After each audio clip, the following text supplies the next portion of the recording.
Alright, Hillary's now on the internet, so tell her to be mindful. Be mindful, Hillary. You're on the internet. I have watched Chris now. Macbook Water Damage. What did Anthony ... Dot. I'm on the internet. Where am I on the internet? On my live stream. It says YouTube. He said he's waiting for it to come up. It's up. When did that happen? Oh, I guess There he is. He's in here. I sees it. Talk to him. Talk to him. Make him feel better. Anthony, we're gonna make you feel worse. Oh my god. What did Anthony do? That's the real question. What did Anthony do? So Anthony sent me a MacBook in that I don't have parts for, and it's all his fault. Not really. So, Mr. Finch has sent us a MacBook that was liquid damaged. Let's see if I can move this around without screwing anything up. I like shades of gray. 50 shades of gray.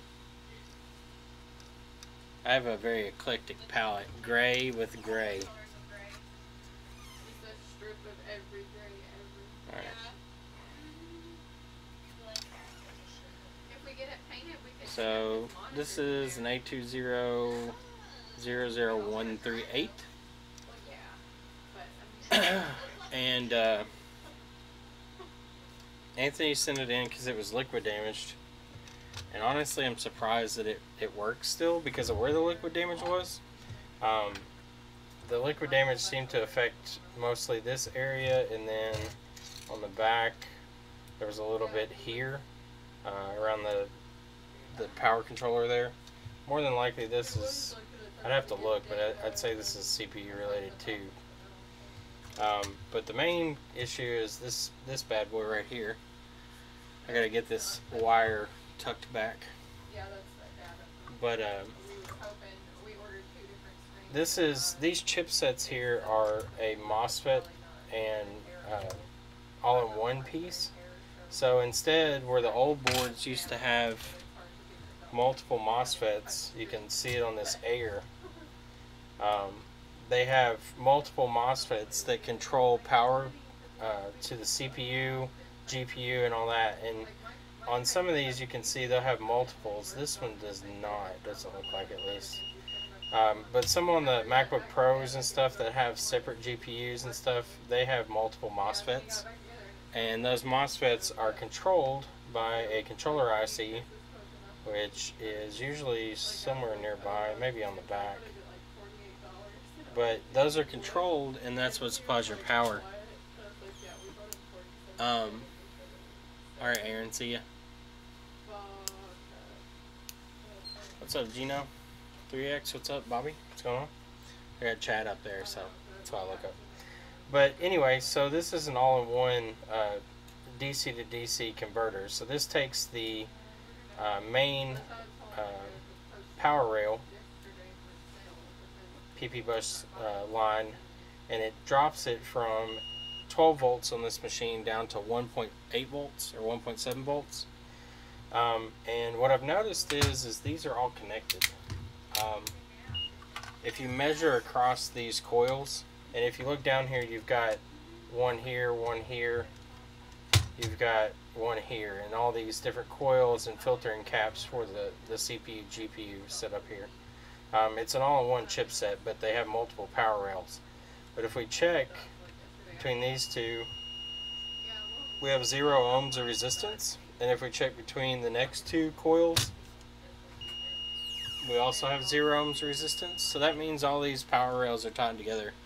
So I assume that this chipset here doesn't provide enough amperage, or it doesn't provide enough switching capacity for the CPU whenever it needs a heavy load.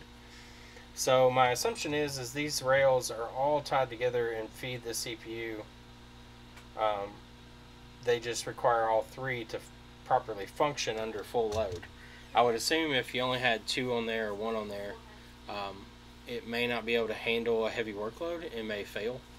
So if I go in now that that MOSFET's off, or that buck converter, well, it's a MOSFET all-in-one buck converter. If you go in now with that off, before what was happening was it was sending VCC main straight to the CPU, it looked like, but it was dropping the voltage so much that it wasn't full voltage down here at the larger coil, that coil right there. So I was getting like 0.6, and the IC up here was getting warm. Now that it's off, it's no longer dragging the PP bus line down, and you'll see here in a second it actually boots up. I haven't tested to see if it fully boots, but we do get fan spin now. So CPU, I assume, is still working, because the voltage, once I test here back at my coils, I'm getting 1.7 volts, so it looks normal. What's up, Andy? Where have I been? I've been busy with no help. So I haven't been on much. So unfortunately, I don't have a parts board here. From what I can tell, just measuring around this chip and visually looking at it, you can see this whole block of pads from here to here to here to here are all part of this one pad. And these are our input filtering caps here, or just local bypass caps. And then if you look here, this one line here is a control line that comes in. Actually, these are separated off, so these two are separated. This is a control line coming in from somewhere. And then if you look here, these are off of a separate line. This is off of a separate line. This pad here is ground. You can actually see where it comes in through the traces and runs around. It has a few what look to be control lines here. This is the main output, which stretches across all these pads and this main pad. And then this out here is all ground also. So there's not a whole lot to that switch. And if you look at a MOSFET, so if we go back over to the iPad Air, the large coil was actually the first thing I found that got warm, and under that coil on the other side of the board was liquid damage. Didn't kill it. Yeah, I'm surprised it didn't kill it, honestly. If you look at the MOSFETs here, a lot of them, all this side is power input, these sides are all power output, and then it has a controller. So if you look at the larger chipset over here, it's not much different. You have most of the pads are occupied by input outputs, and then you have a few control pads. So that's how these chips work. They're just an all-in-one unit, so you don't have all the extra components. They're quite commonly used on GPUs now. GPUs use these all-in-one chipsets to kind of avoid having so many MOSFETs on the board. What's up, Q-Tech? Pierre, what's up? UK rules. Okay, Andy. Alright, so as of right now, it looks like it's going to boot up. Anthony and I will discuss what he wants to do. I can order a chip, or he can order a chip. It's up to him. But he really didn't do anything wrong. Just got to watch what happens after you replace parts, because sometimes you can put them on and have shorts. So it's always good once you get done placing these, and the CPU doesn't have very much resistance to start with. So my resistance to ground on the CPU is 10 ohms. So it's not much to start with, but when you put this chip on, you can measure that and the resistance goes to 0. And if you measure from the coil to VCC main, right now it's OL because there's no direct tie. But with this chipset on, I was getting 0. So there was a direct line from the PP bus line from here through to the CPU, which it's surprising that it didn't do anything, but hopefully there's some checks and balances there to keep that from happening. How long will it take to get in? If I order it from Lewis, normally it's like 2 or 3 days. Oh, so you didn't replace this one. Okay, so you replaced the ISL chip on the back. This one here. This one is like, I believe, I haven't looked at schematics, But I'm pretty sure this is like your CPU voltage and controller chip. Dead CPU incoming. I hope not. It doesn't seem like it because, again, I've got that chip off now. And if you go over here and look, I'll zoom out so you can see as much as you can here. When I plug it in before, we got no fan spin. Now, with that MOSFET buck converter off, we actually get fan spin. So I'm hoping, I've got it unplugged now, but I'm hoping that this actually is okay.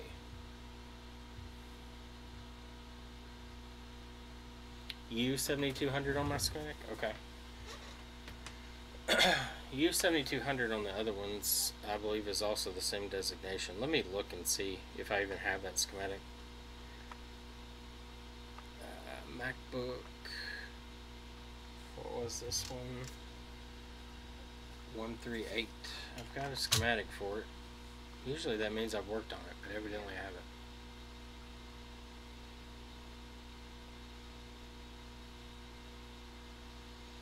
Well, am I going to make you a moderator? I don't know. Soon? You make me a moderator. No, you don't get to moderate nothing. I'll moderate you. I'll moderate you. Chris, being a jerk because he's online, acting all fancy. Fancy. Alright, let me see if second screen still works. Oh, it does. Sweet. He's got 3 friends. I have 3 friends. All 3 of them. So this is what you replaced. U7200. If you look over here, you can see these are all CPU voltage control.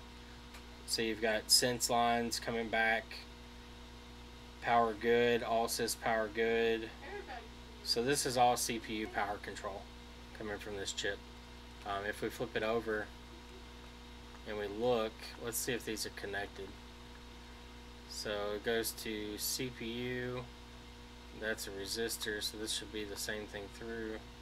So that's your current sense resistor right there for the CPU. Let's see. Yeah, so all those pins, let's see where this goes. This is the same thing, and I'm willing to bet it goes through to the same lines. And it does. So that's why those coils are connected. If you look at it there, it goes from this transistor pack here. I'm trying to remember the name that they use for them on GPUs, and I can't remember right now. That's terrible. I talk about them all the time too. But anyway, it comes through here, goes through the coil, goes past the current sense resistor here, and then goes out to the CPU. It should be that all these are connected to the same thing. So if we select here, yeah, see, these all go to the same source. So everybody in this system is all interconnected. I assume the reason they have these 3 transistor setups here is because the CPU just requires that much power to run. Okay. I'll get it all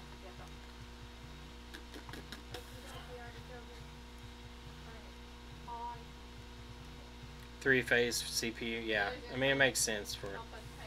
Okay. So, I'm surprised that since this was shoving this current through, the only thing I could think is since there's a current sense resistor here, that somehow this was sensing it and shutting something off, but I don't see how. But it seems to work. Usually if CPU's fried, you don't get fan spin. Fan spin is usually a sign that you're getting some type of activity, but don't know until we actually plug it into the board here, I guess. We can try it out. I really don't want to overload these MOSFETs, but I can see if it'll actually give me a folder icon or something.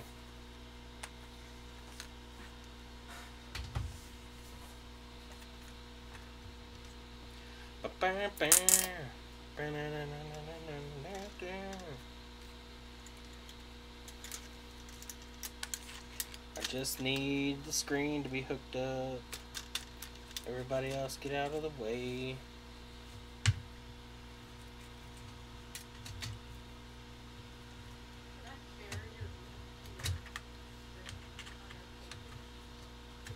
Yeah, it's not rated PG though.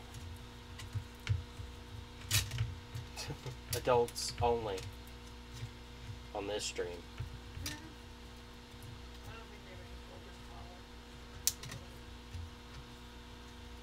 what's on the healing bench today? A few MacBooks. I've got another MacBook here. It looks like to be the same year that has SSD problems, and then I have one here that's water damaged. That's Air. The SSD one is not a big deal. It seems to work fine. It's just the SSD is not working properly. So we're trying to figure out if it's some type of software corruption, or if it's physically the controller on the SSD is dying. Which I'm leaning towards the controller is dying. Thank you. Glad to be back. We love the amount of bubble wrap, Anthony. Alright, so I'm going to see if I actually get image here.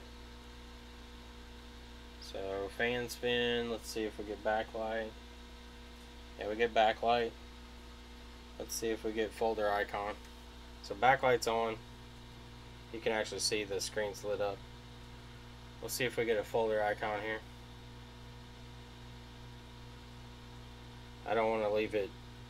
This isn't going to push the CPU any, so I'm not afraid of the power consumption issues here. If this thing was to actually boot up off an SSD, I would be concerned because that's going to draw a lot more current. Just waiting to see. So we got a folder icon. So CPU is working. So that's good. So it's just that little integrated MOSFET controller there. So not bad, Anthony. Jizz. We need to play the song Jizzed in My Pants for Anthony right now. CPU still works. Jizzed in my pants.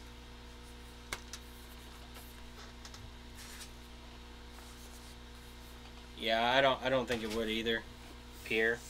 I'd be afraid to do it honestly because I feel like it would put too much strain on the other circuits. I really wouldn't want to do that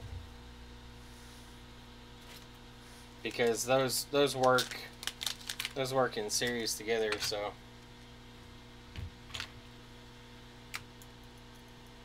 I'm gonna put all my screws in a little bag here. Hopefully I can remember where they go later on.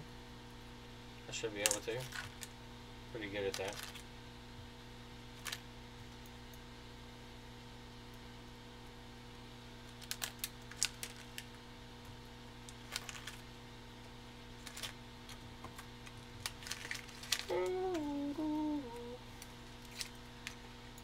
So I'll go ahead and get that part ordered and get it on the way. Now we're going to move on to MacBook Air that has liquid damage that came in this morning. I've actually been meaning to work on it, but I figure why not just do a couple MacBooks on stream. And then I've also got some more stuff back here I need to do too.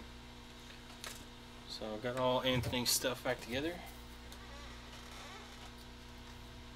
Lost motherboard screws. It's not a big deal. A lot of those screws are pretty much the same length. Nothing crazy about them. The lighting here makes it look really dark because the light here. So, have all what? Uh-oh.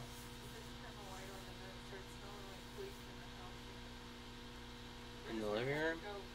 The bulbs might be bad or something. Bullied into streaming because I'm a whiny bitch. Nah, you didn't bully me into streaming. I was gonna stream tomorrow if Micah was gonna be here, but we might have him stay in Franklin. So this one, let's see if I can move chat out of the way so I can read this. Move it back up to the other screen. Nothing new here. Got Barlow lens in today. Oh yeah, working distance is dramatic between those two. So, as you can see, I don't know if you all can see it very well. Well, there's some. So we've got liquid still right here on the SSD, and it's like that all over the board. Like you can see liquid on the shield there, and so I told the guy it was a good thing that he brought it in.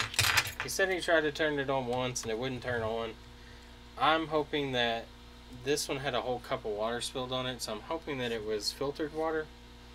That will help me out. It'll remove a lot of the minerals.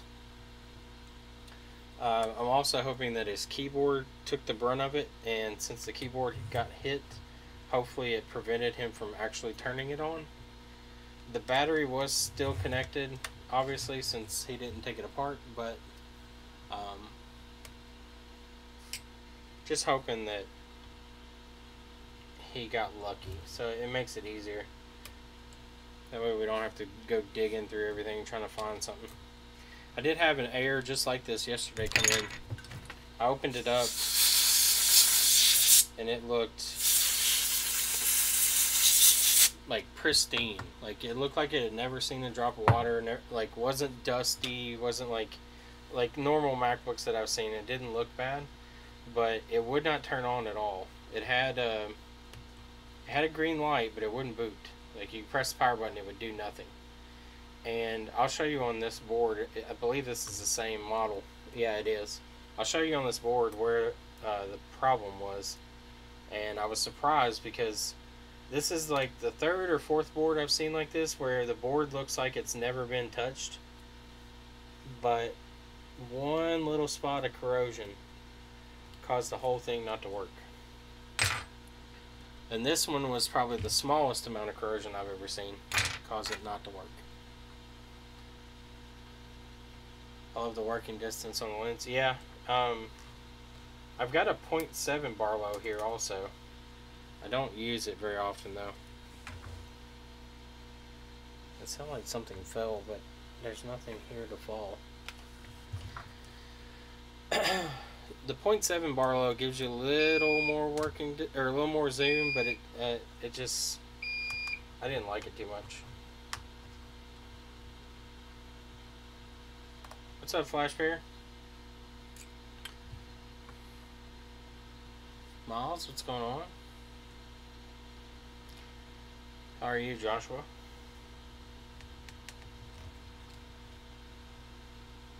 This is the boring stuff that you never see on camera. This is why I kind of worked on Anthony's off stream for a minute, just to get the board out and kind of look it over and do a quick diagnostic on it. It's less of a downtime for you all watching.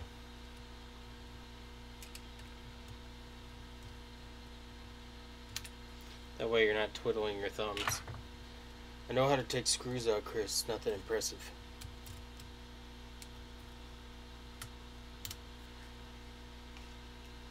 People watching stream like later on, they're like, I can do that. I can take screws out.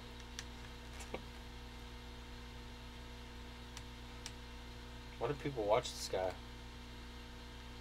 Although a lot of the tech review like streamers and stuff, a lot of them, that's all they do is just talk about things, I guess.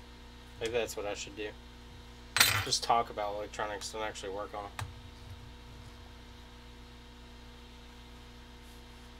Thanks for saving Anthony's screw up. Anthony didn't really screw it up. Just oversight. Just missed one thing. I mean, obviously he knew what was getting warm. Just got to know what to do after that. Although Anthony replaced you said you replaced the other chip on the other side, so you didn't replace that one.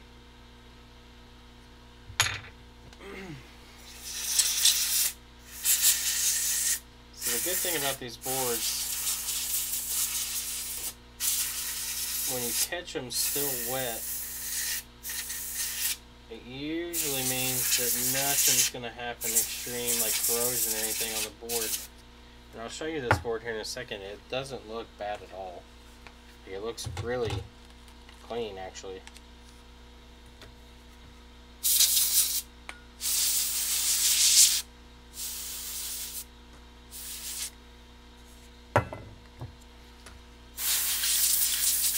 Now, the battery, on the other hand, water and batteries don't mix well, so more than likely the battery on this thing's going to be junk.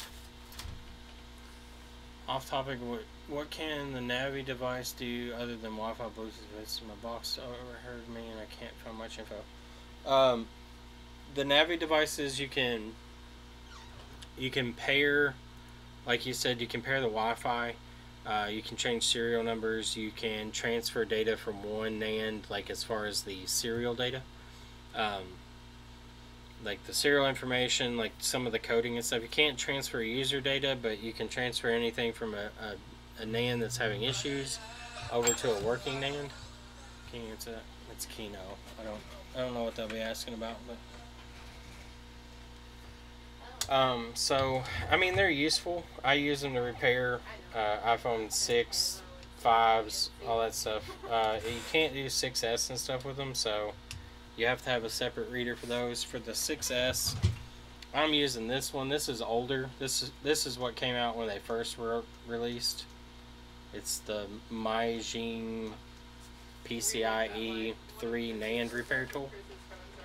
But they have newer ones out now that will do more.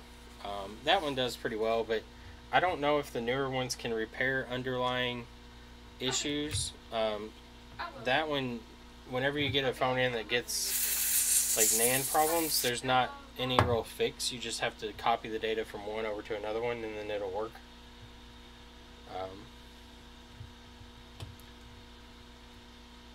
Yeah, I think the JC1000 can do some like actual repairs to the operating system when they keep failing to restore and stuff. What'd you say? David should be here shortly. Okay. Can I even talk to him and his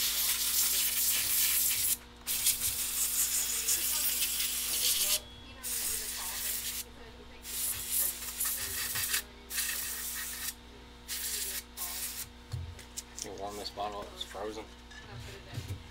He did It's like the lottery ticket. Don't say anything you don't want on national YouTube. I'm on YouTube. Warm my bottle up, dog. Hey, what's up, man?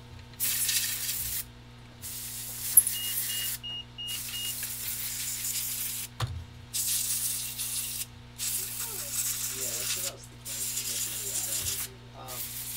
Yeah, look, I'll probably either try to stop down or I'll check it out. Just wait till I get back. Time out. Yeah, just leave it out. I'll try to look Check the around. video on So I'm just warming my hot air or my air bottle up because when it gets cold, the pressure drops. It's like warming up a nitrous bottle. Just don't want to get too hot and have it explode.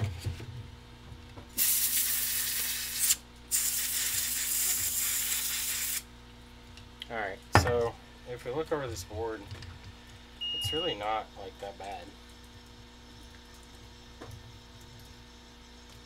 There's a little bit of rust on those coils there. But overall, like, it doesn't look terrible.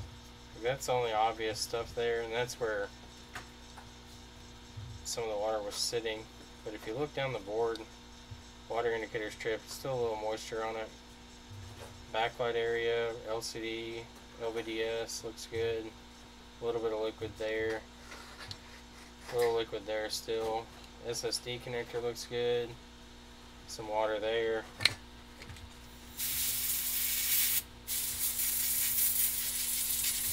I'm going to run this through ultrasonic before I work on it, just to make sure there's no water or anything, and knock out maybe any corrosion there might be. But really looking at it, I mean, it's in really good shape.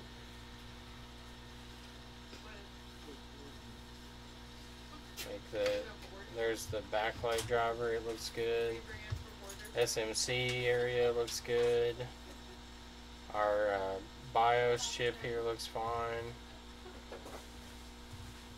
CPU stuff over here is good. I mean, really, this thing should work. Let me see if I can dry it out real quick with the hot air.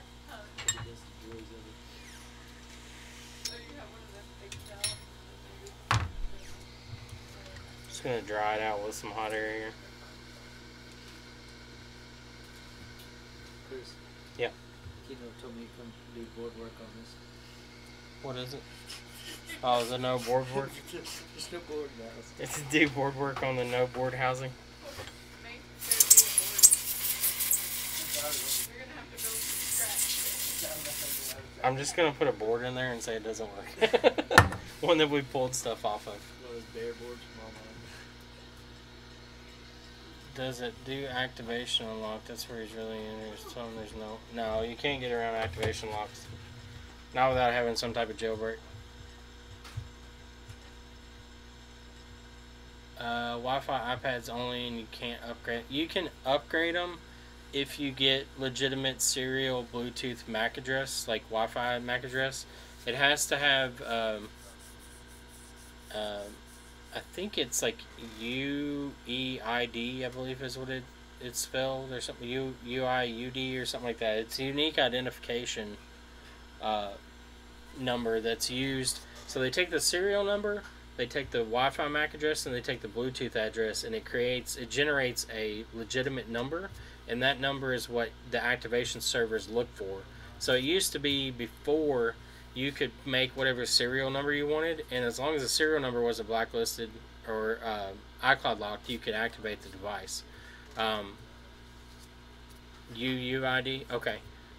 So that identification number now, whenever you try to update the iPads or activate them, if they don't have that on record, it won't work. So what people are doing now is they're buying non-iCloud locked and Bluetooth and Wi-Fi MAC addresses and programming them and putting them on. In my experience, it seems to work, but I've also had issues where suppliers are not supplying iCloud unlocked serials, and they also are supplying fake numbers that won't activate. So I don't know the algorithm to generate them. I don't know that if there is one, that'd be cool, but I don't know offhand if there is. Alright, so this thing's pretty well dried out.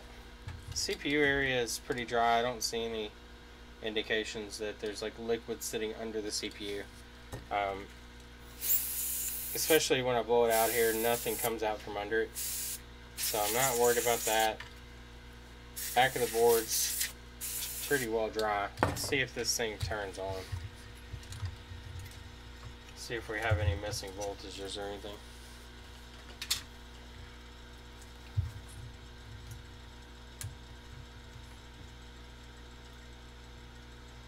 Green light, yeah, fan spins, so it's going to cycle a few times because of it being in air, but it seems fine.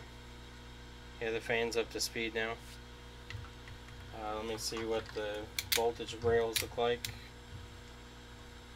CPU rail 1.7 volts, 1.7 volts. RAM and stuff. Let's see, this is GPU, I think. GPU 1 volt, 1.1 volt for RAM, I believe, and 3.3 volt rails there, so everything's there. So this board works. I'll run it through the ultrasonic here in a minute just to make sure, but I really don't see anything wrong with it. More than likely this is going to be a keyboard issue with his computer, and possibly battery. So that'll be an easy fix too. I'm going to test the screen real quick, make sure the screen's fine. 7 plus? Yeah, I can do it. Just let me know if you can shoot me a message on Facebook or something. Okay. Thanks, man. No problem. Have a good night. See ya.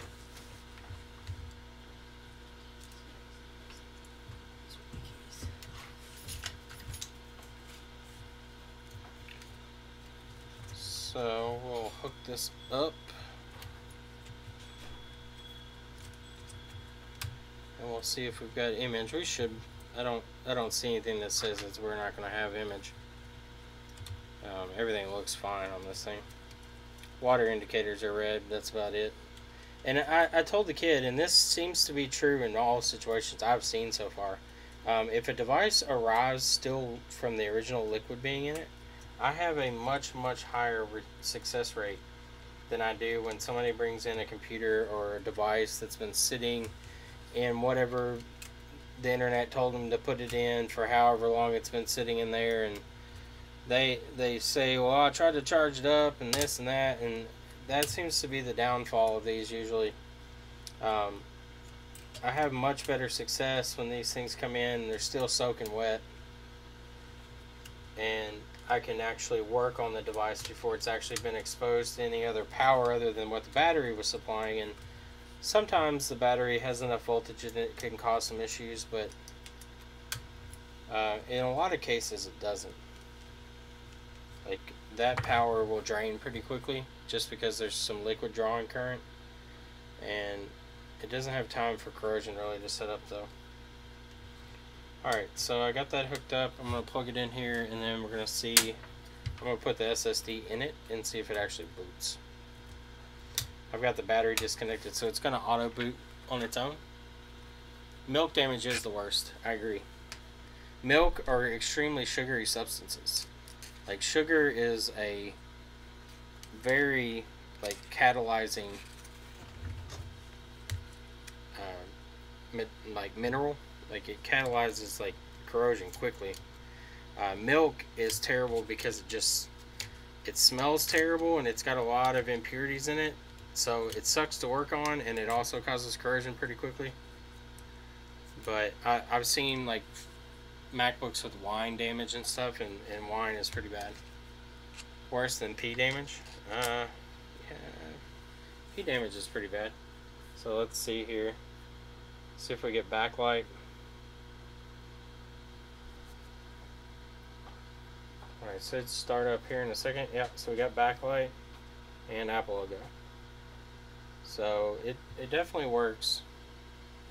No problems there. It's loading up. Make sure it loads all the way.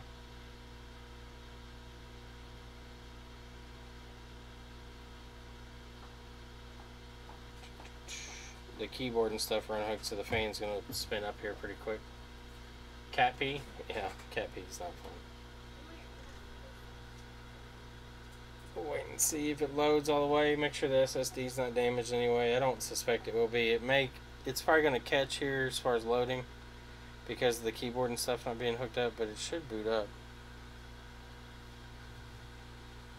Yeah, so GPU, just whatever it was loading in subsets is there. Yeah, so it's booted. So I'm going to test with the battery hooked up and the keyboard and see if it will boot. What I'm willing to bet is this keyboard, it could be fine now. The keyboard could have had time to dry out. But I don't trust water damage keyboards because they might dry out and work fine for a little while, and then a few weeks later corrosion sets up inside of them, and then you start getting random key presses. Or in the situation I'm thinking that was happening here is the SMC on-off line was being held low, the reset line or whatever, from the keyboard, and this thing probably, well, it's booting right now because the battery's probably dead. I'll see if I can power it off and then try to power it back on by the keyboard. Yeah, so it's booting up right now with the keyboard connected. I'm holding the power button to shut off, so I'm going to press the power button again. No, it turned on, so the keyboard probably dried out, but I'm going to recommend that he replace the keyboard. Let's see. Yeah, see, it's backlight's on, Apple logo. That means trackpad is probably okay also. This battery is not glued in, so it should be easy to service. I may pull the stickers on it and see if the actual control board down here at the bottom is damaged. If not, the cells usually don't care too much about liquid. It's more the control board that gets messed up. And it'll cause the batteries to swell because of uncontrolled voltage dissipation coming out of it.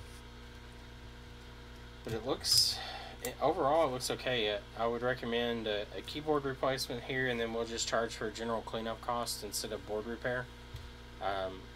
We'll do just a general water damage and then keyboard replacement. Yeah, water damage is one of those things that it may not take an instant effect. We've seen it several times. We've seen phones come in that work perfectly fine. I literally had a lady come in with a MacBook that she had spilled coffee on, And she was like, I turned it upside down and I haven't used it and it seems fine. I just wanted to have it checked out. And I opened it up and I was like, well, it does have signs of liquid damage and there is some slight corrosion. I was like, it's up to you if you want to get it fixed. I was like, if you want to get it fixed, it'll be 125 up to 200 depending on damage. The 125 will cover like just general cleanup, and then the 200 will cover like board, like actual component replacements. And she was like, well, it's working, I'll just roll with it. I was like, well, it may work for a week, it may work for the rest of your life, it may work for 2 hours, who knows. And sure enough, the same day she called back and said it wouldn't turn on anymore. And she said that when it turned off, the screen like went dim, but she could still hear it, and then it wouldn't turn back on. That one, I'm sure it had like a bunch of stuff in it. It didn't smell like just black coffee.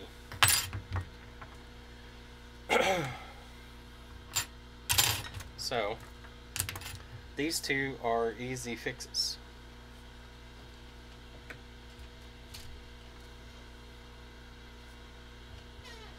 Now we can move on to iPhones. That came out of that other MacBook, so I need to keep that separate. And then I need to bag up these.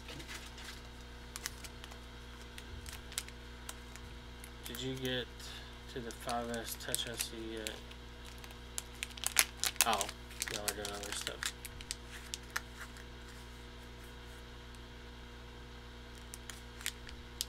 Oh, Freddy's in here. What's up, Freddy? Sorry.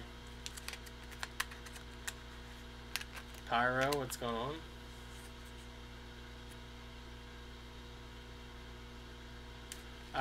Sticky keys is usually if the substance was sugary. Normally what happens with liquid damage keyboards is you'll start getting random key presses, or in the case of MacBooks, the power button is in the keyboard on some models. Well, all models technically, even though it's not technically on the keyboard surface. Even the older pros, the keyboard, the power button goes through the keyboard. What can happen is the circuitry inside that board can get corroded, and since that on-off reset line runs through there, you can get a situation where the computer auto boots or turns itself off or won't turn on at all.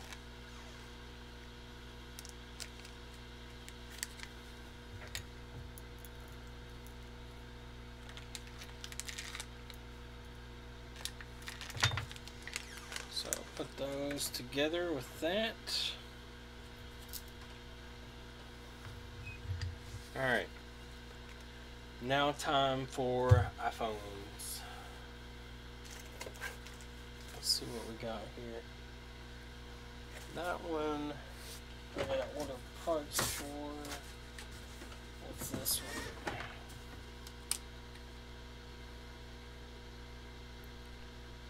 one? Only charges went off, or screen is dark. This is charge part usually. It says only charges when the screen's off or is off. So I'm gonna see if this is maybe a charge port issue.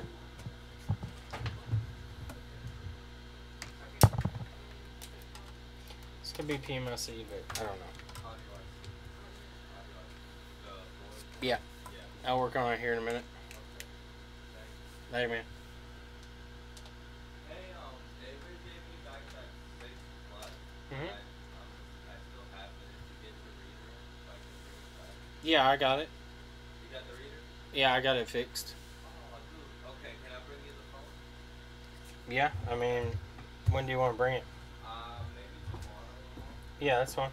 Okay, cool. Thank you, Chris. No problem. Okay, so the main thing I want to look at here is the connector. So it looks like you got to be careful with these iPad connectors because they can cause damage to the pins. I've seen a couple where the actual pins there under that battery connector, and it looks like it might be upside down for you all. It is. Let me flip that vertically. I couldn't figure out what I had messed up last time on that one.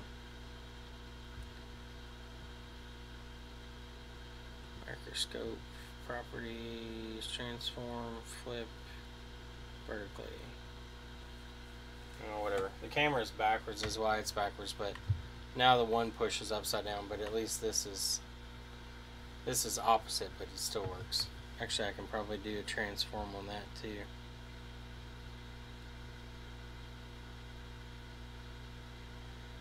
I'm doing this the easy way. Okay, so that's the same orientation, even though the text on screen is not the same.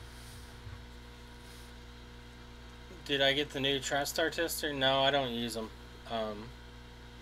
It's not a knock against it, but I don't necessarily trust that it's always correct. And also the little KZ or KZ or whatever, however you pronounce it. This little board right here, I'll show it to you all. So these little charger boards that you can buy for like $12 or whatever they are now. If you hook up to the USB output and you hook in your DC power supply up here at the top, so this is coming from my DC power supply, it runs up through there and it comes out right here. I set it to 5 volts, which is charger voltage, and if you watch, we can actually test and see if this TriStar is working on this device. So when the battery is unhooked with this board plugged in, if I plug in the charge port right now without the battery hooked up, see the current draw, it jumps up. So on a board that TriStar is not working, that current, if I unplug it, see where the current sits about 0.01, 0.02, 0.03? That's with the cable is unplugged right now. So that's normal idle voltage. If I plug it in and TriStar's not working, that won't change. But if I plug it in and it jumps up to like 0.8 and then goes to over 100 milliamps, that means TriStar is trying to boot the device. And it's something about these boards that causes TriStar to act that way, and I don't know what it is. If you use just a regular USB charger, it doesn't do that. But for some reason with those KZ, whatever boards they are, they cause the device to try to start up. And when it does that, it tells me if TriStar is functioning or not. You can also see shorts this way. So when there's a short and you test it this way and you think maybe TriStar's bad, with a short it'll stay low and then it'll spike. So it'll spike up to something really high, like 200, 300, 400, 500 milliamps, and then it'll go back to 0, and then spike and then back to 0, and spike and back to 0. That's usually an indication of a short on the motherboard. The other thing is TriStar sometimes is not the cause, and what you'll notice is you'll test it and there won't be any current increase, but what you need to do then to make sure that it is TriStar, if you plug it in, you can check your VCC main line, and if Tigris is functioning, you should still have 4 point whatever volts on VCC main, just Tigris won't be functioning. What's up, Alex? But I don't think I'll ever buy one of the TriStar testers, just because Micah knows how to test TriStar the same way with these boards. I know how to test them with this board. I just don't see any benefit to buying one. And based on what I've seen from some of the other streamers that do repairs, evidently the tester can tell you that TriStar is okay when actually it's not. Or it can tell you that it's bad and it's not TriStar that's bad, it's something else. So I'm kind of skeptical on it because of that. And I don't feel like spending another $100 when I can buy one of those boards for 12 bucks. And do the same thing, essentially. So I want to see if this one will actually charge the battery. So just a second ago I was testing it and it wasn't bumping the current up to charge the battery like I would expect it to. But sometimes that can be just alignment of the pins on the battery SWI line. So right now it's still not drawing current that looks normal to me. I'm gonna test. Sometimes with these charge ports they'll be loose, and that's what this is. So this is not going to be a PMIC problem. this is more than likely going to be an issue with the charge port. So if we come down here and look, you can actually see the screws on the back of the port are backed out. So see it here, it's backed out, and if you look, it's physically cracked right here in the top of the charge port. And if we look back here, more than likely there's going to be a bend point. So you can see there's a bend point right there across the back of this charge port.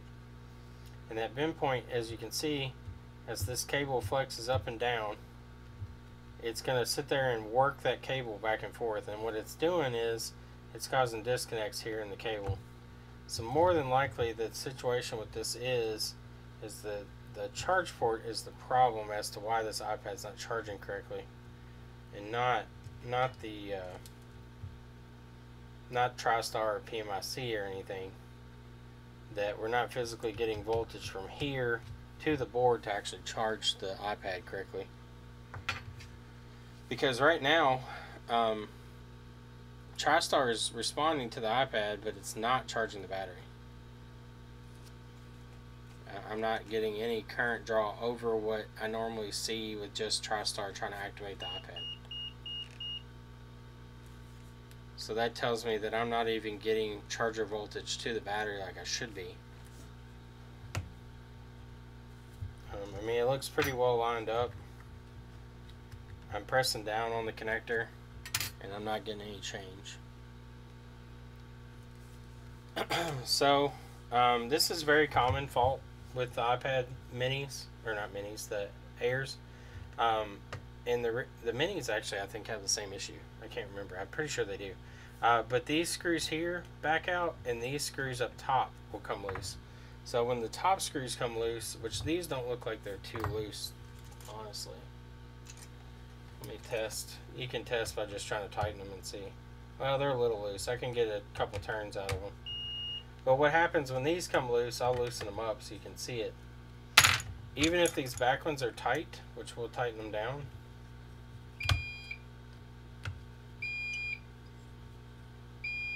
So those are now tight.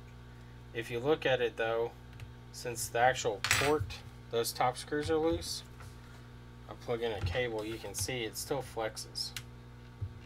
So see how this whole piece, this metal piece here, is actually a separate part that's screwed in with these two screws. And then these two screws go through the speakers. If these are loose here, you can see, if I can show you without flexing the board, you can actually see the charge port still moves there. See that movement up and down? And that breaks this same spot on the cable. And if Apple was smart, they would have laid this thing flush. But if you actually look, this thing's not flush to the board. It's actually elevated. I can slide my tweezers under it. And that's why this failure happens, because this port's not sitting flush against the housing. It allows that rocking action to happen. iPads are a pain in the ass to take apart? No, they're not that bad. So we'll go ahead and take this one apart and do the charge port on it. Larry posted a picture the other day in the cell phone repair forums of his iPad Air replacements and how it looks like untouched. I don't see how he does it. Like, I try to take my time down here, but these stickers are impossible to keep from sticking to each other. Much less like getting them to stick back down without having wrinkles in them. It's almost as if he's buying new tape, but I don't think he is. As long as it doesn't look like a tornado went through the bottom of this iPad, I'm okay with it. I'm going to do this, and then I'm going to do a iPhone 7 audio IC. I'll kind of show you all how I remove them, how I avoid baseband problems as much as I can. I've had a few with baseband issues. I'm not sure if it was because of me or not. One of them I know was because I had to work in the area so long from a previous attempt, and I think I got it too hot. I ended up reballing baseband CPU and got it working again. But I have had some where I've had random shorts, and it's not the traditional baseband shorts. It's just a short over on the WTR, the transceiver IC line, and I don't know where it comes from. I don't know why it forms. but I don't think it's directly related to audio IC. Because it's kind of on the opposite side of the board. Blue heat pad. If they had a strap that screwed either side of the port holding it down, the potential for lift to be left. Yeah, they put Loctite on those screws if you ever look at them, but that Loctite doesn't seem to do much. So I'm just peeling these stickers back, trying to avoid sticking them to anything so that I can keep the appearance of not being totally molested. But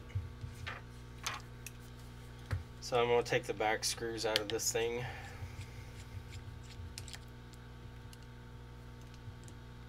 My battery screw is already out, so I don't have to worry about that. There's a couple of screws at the top we'll have to take out, and then we can pull the board. We'll go ahead and tighten these screws. I'll loosen it back down. Make sure that they're nice and snug. So hopefully we won't see this iPad again for that issue. At least not for a long time. So I'm just going under my port and just loosening the adhesive under it. I'll pull my old charge port out.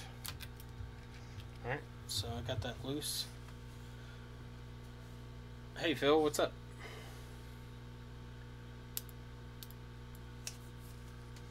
And I'm just going to work my way up the board. Unhook my power button.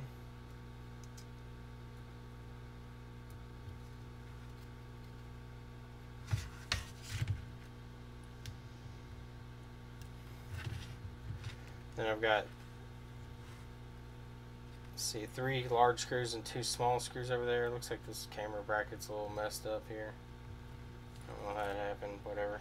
There's a few connectors under here, camera, antennas, front camera, and then some random Wi-Fi stuff over here. And then we should be able to pull the board.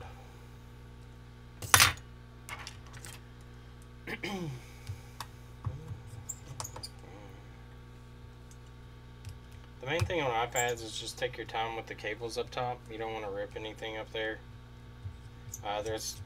They love to use adhesive tape on everything in iPads, so make sure that your tape isn't stuck to anything or anything like that. Just overall, just take your time. I mean, it's not a race. You're not going to get extra money if you do it 2 minutes faster. So cable runs across. We got a cable here that plugs in, so flip that one up. Cable underneath, flip that up, and then one more cable right here.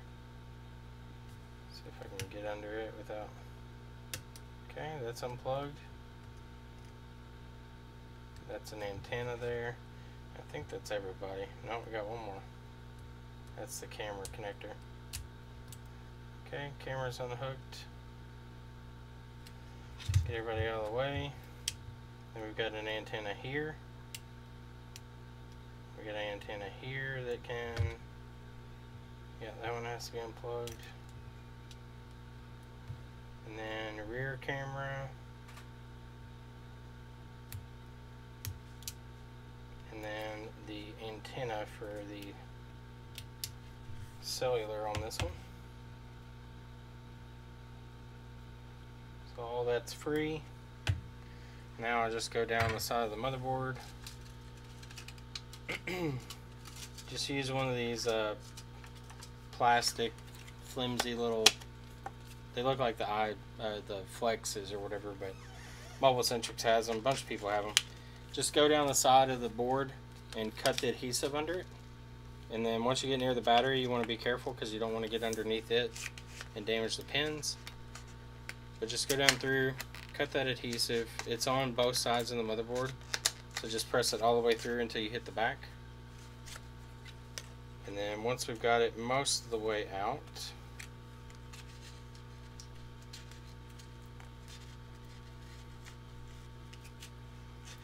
okay. With the Airs, if you come up here, if you lift them up, it'll break that seal a little bit, and then you can just kind of slowly rock it back and forth. And the top of the board here will come free.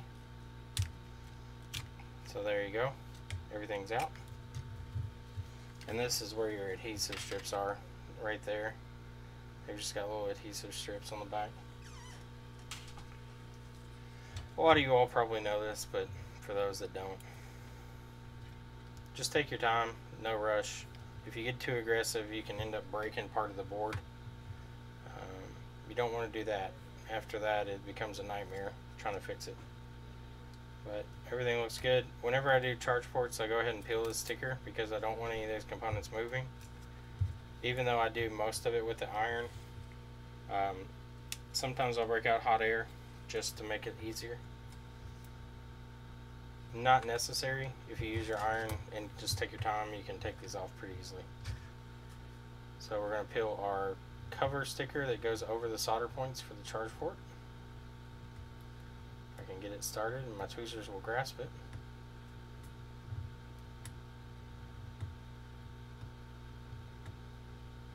Come on, guys. Grab a hold there. There we go. I'm just going to stick that back on the board there. So there's our solder connections. It amazes how little solder that Apple uses to connect those. But yeah, doing a port.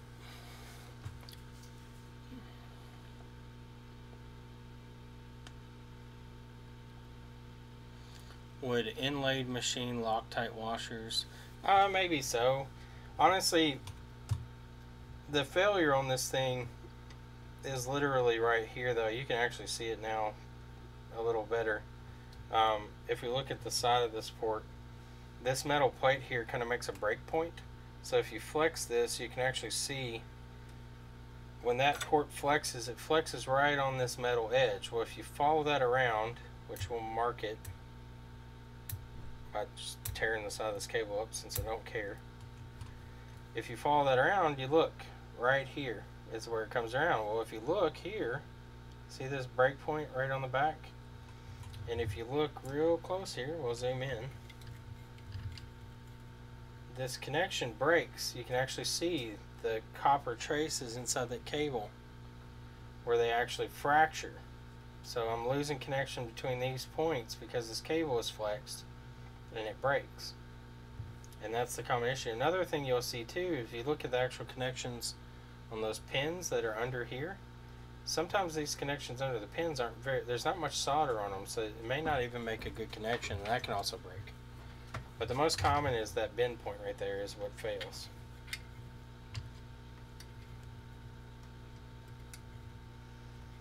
Alright, so to take this off, I'm going to grab my big iron. That way I have a lot of thermal conductivity in the tip.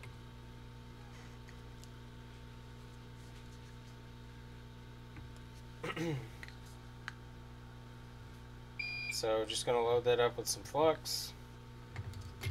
Not too much flux doesn't exist. That's not a term. We don't say that around here. So the only time too much flux ever should be mentioned is there's too much flux left on that board. You need to clean it up.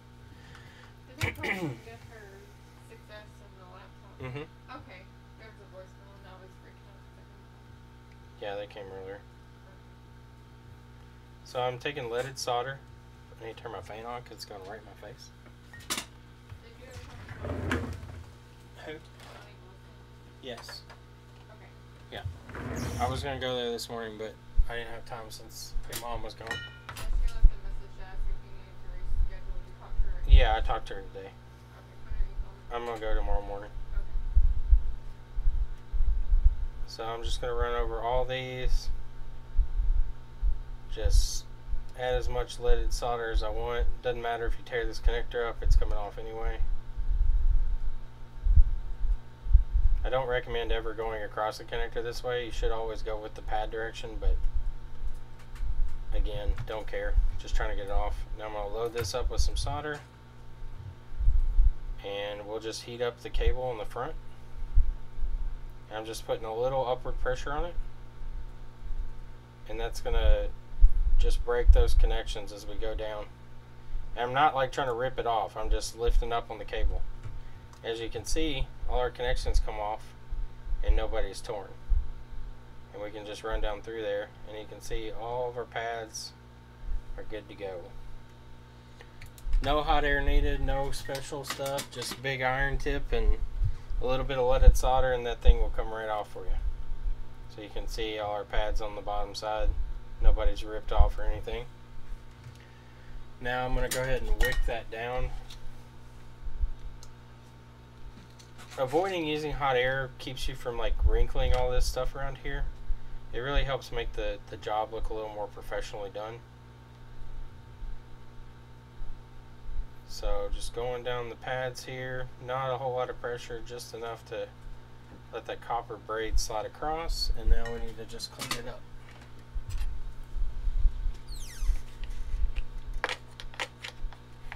That's Apple for you building crap. If I build boards for Apple, you would what? You would R?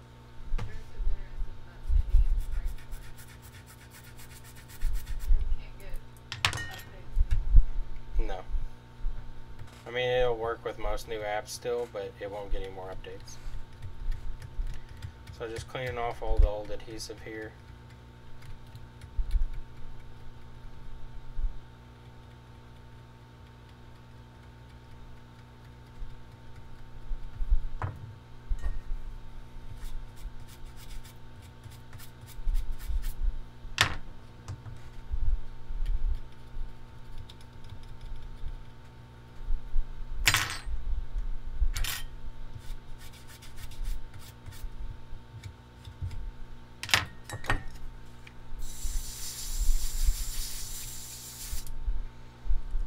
Now we have a nice clean work area to work on. Then the next step is I want to go back in here and tin these pads with some new leaded solder. Give me a Air 1 charge port. Air 1. Yeah, black if we have it. So nothing special here, just loading up my tweezer tip with some leaded solder and just running over the pads real quick. I just want to make sure these are fairly even. They don't need to be a lot of solder. We just want enough that when we put our new cable down and we go to solder the top side, the bottom side has some solder to pull up through. And that way I'm not trying to shove solder down through the hole trying to get it to take on the bottom. I'm using the heat from the top to kind of suck the solder from the bottom to the top. That way I know my connection is solid, and I'm just going to put some flux on here, and then I'm also going to put flux on my cable.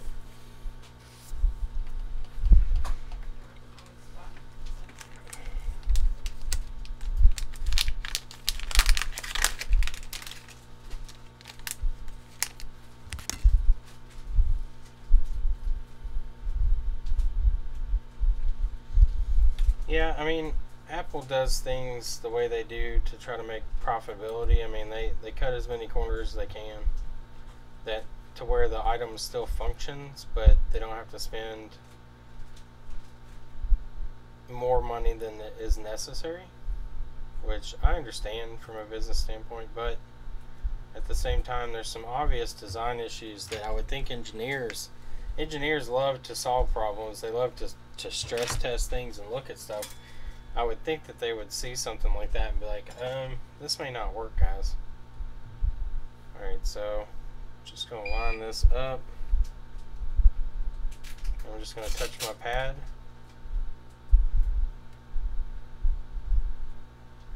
I have to use my tweezers to hold that down. It's wanting to raise back up as I'm soldering.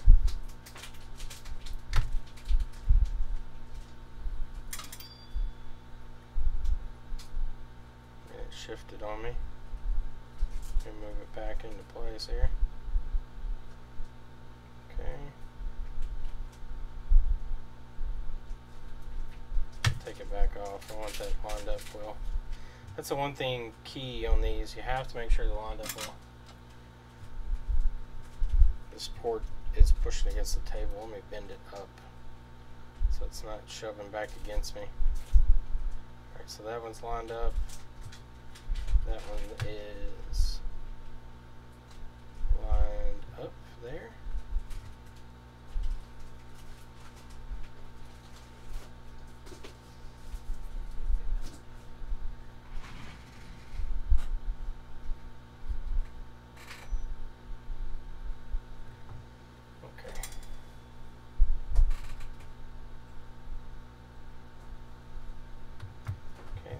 ends tacked. Make sure that this side is lined up. Okay, now those are tacked down. That's the main thing on these ports. Just get your ends tacked down. Put a little flux on top too. And then you want to just take your tweezers and put some light pressure just to make sure that that sits flat.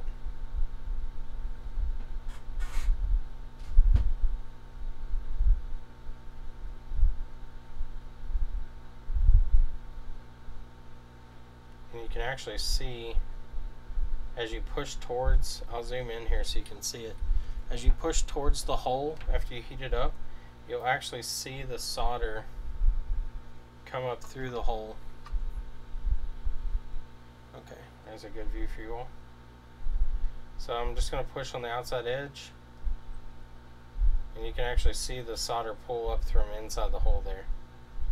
So pushing down, see it's pulling up through the middle there, and then I just wipe across it. Watch, see it pull up, wipe across. Pulls up, wipe across. Like I'm not having to like feed solder on there. I'm just touching the pad till the bottom side melts, and then just swiping across so it makes an even layer.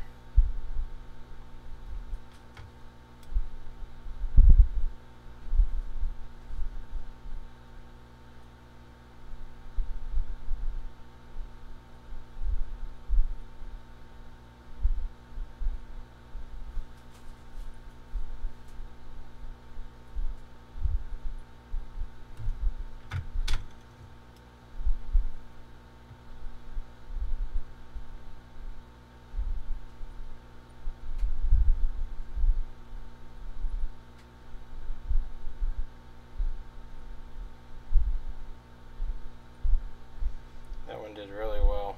Solder on that pad, there was quite a bit.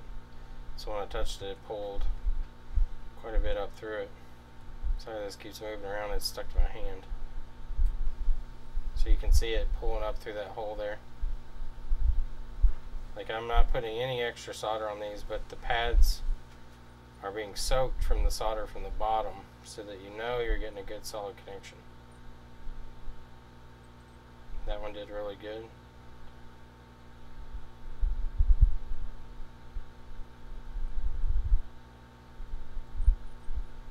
Some of these ground ones are a little more difficult. They just take a lot more heat to really get that solder melting underneath.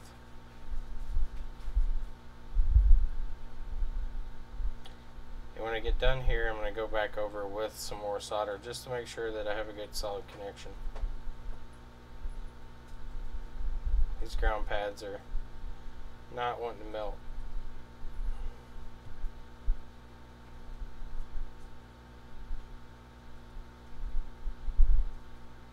That one melted. That one did not. That one melted. That one melted. That one melted.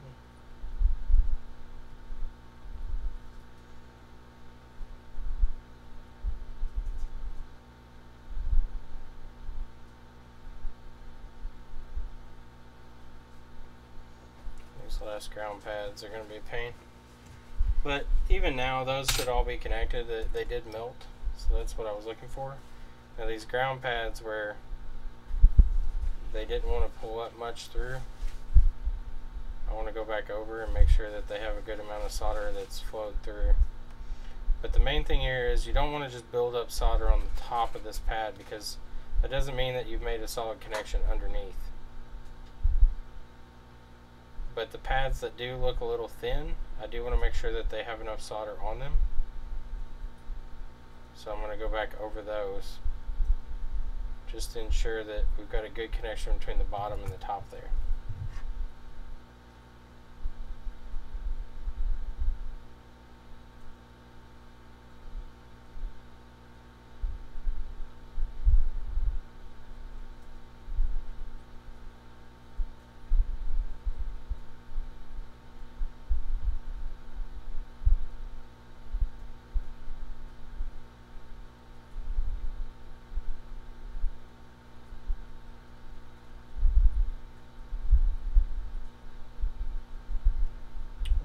rest of those all have enough on them.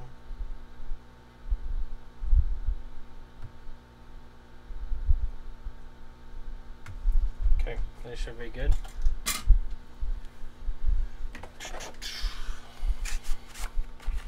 Lewis is a baller. He can afford to use that much flux. What's up, Dave? Thank you. Yeah, you want the solder to draw to the heat. So if you ever look at like proper soldering technique, like in old school soldering, where you have like a pad that's fairly large and it's like a surface mount component, what you want to do is you actually want to heat the pad up, and then you want to apply the solder to the actual component, and it should be hot enough to melt and take to both.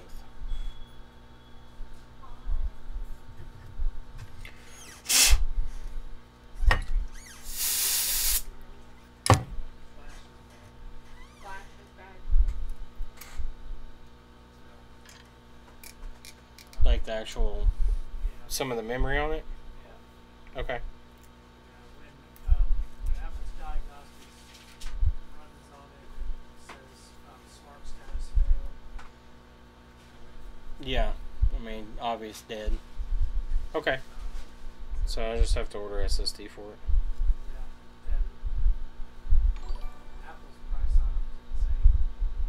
Hey Christopher Mann, you're looking at the UFS software and the professional version is €199 and the standard is €40. Will standard do it? Standard should do it. Yeah. I would come up with some other way to do it. Yeah. I might do one of those hard drives again that I found that that company makes. Yeah. I mean, it seemed like a good price. I think they make them all the way, like, from the early Retinas all the way up to, like, the newest machines that still take an SSD, so. Yeah. I would definitely do that before I pay Apple. What's a 1 terabyte through them? Like $800? Yeah, $799. Whew! That's the exchange price. Oh, That- geez. It's like, So that's with the core exchange on it, too? yeah. That's I think it was nuts. over, I think if I remember it was $1,049. you pay $1 per gig. And then Sunset no video. Yeah, the that's... exchange price I was just checked it $799. just to be sure to say we booked it. Yeah, I'm gonna pay $1 a gig. It's a high quality SSD. I'd like to translate it. I've got an app on my phone. Oh. Very cartoon.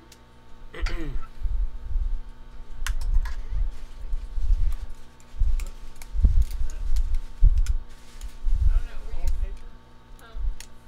Newspapers. I don't know. Maybe they ordered cases or something. Yeah, I don't know where the Chinese or whatever it is We used to get newspaper fish came from. when we ordered fish at Petco because their fish came from overseas.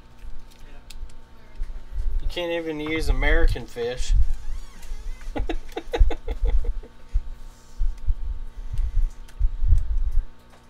Petco hates America. They won't even use American fish. Petco does hate animals.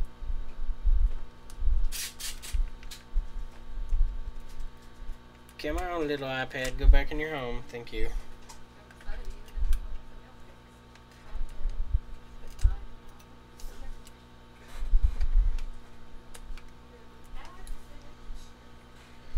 Alright. So let's test this out now. Happened, lawyer came by today and told me that the lawsuit was settled with the guy who was suing me for not getting the refund. Was it settled? Who did it settle with? I think Apple must have done something. Why did he come tell you like you care? Well, no, my lawyer. Oh, okay. I thought you were saying their lawyer came by. Do you have to pay anything? I just did some kind of trade. Alright, let's see. Do we charge the battery now?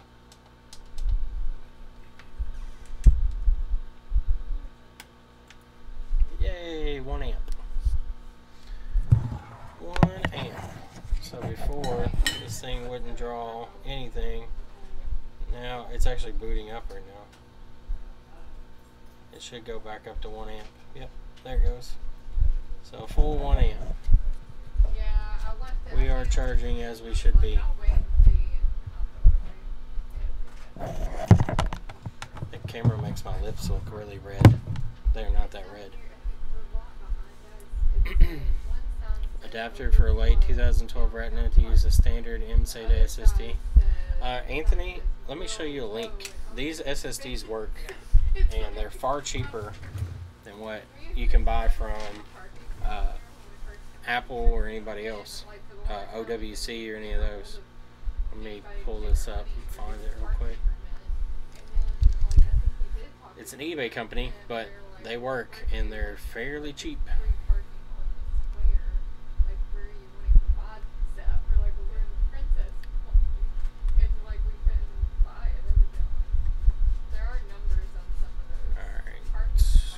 Through here and find it. We put one of these in a customer's laptop. I had a water damaged SSD and it worked really well. And the price is hard to beat. So this is a 512 gigabyte SSD for a 2000. This one in a 2015 MacBook. But I'll show you all.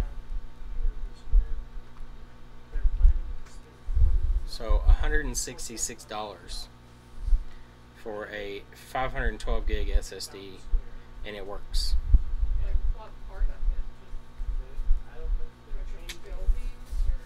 Move that out of the way. So that's their 512 gigabyte. But they also have 1 terabyte. So if we go to their seller page, 512, 256, 250 gig. They have 1 terabyte also. Let me find them. There's a 1 terabyte for $350. That's half the cost of what it is for other ones.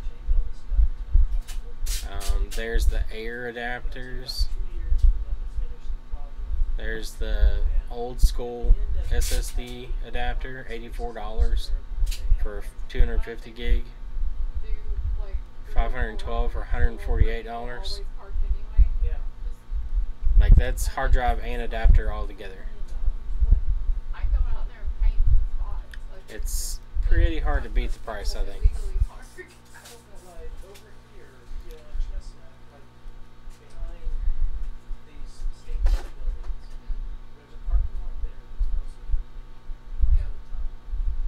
They've got quite a few of these too, so.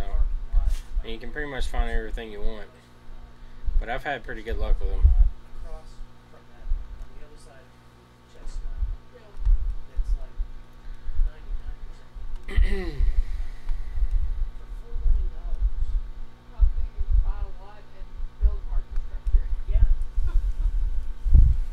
Alright, so this Air is working.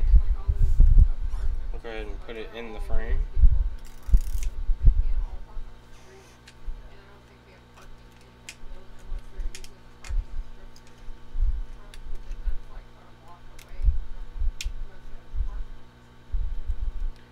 It's not a terrible walk, though. No, but I would want to haul groceries. I would hope the city would charge them money to have parking there, though. Because that's public funded parking, is it not?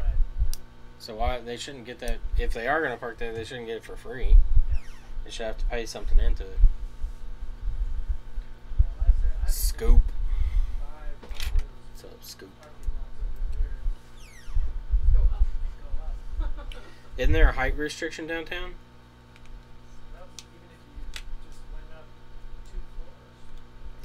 Yeah, but that's what I'm saying. I thought, like, the parking structure and stuff had to get a waiver just to be as tall as it is.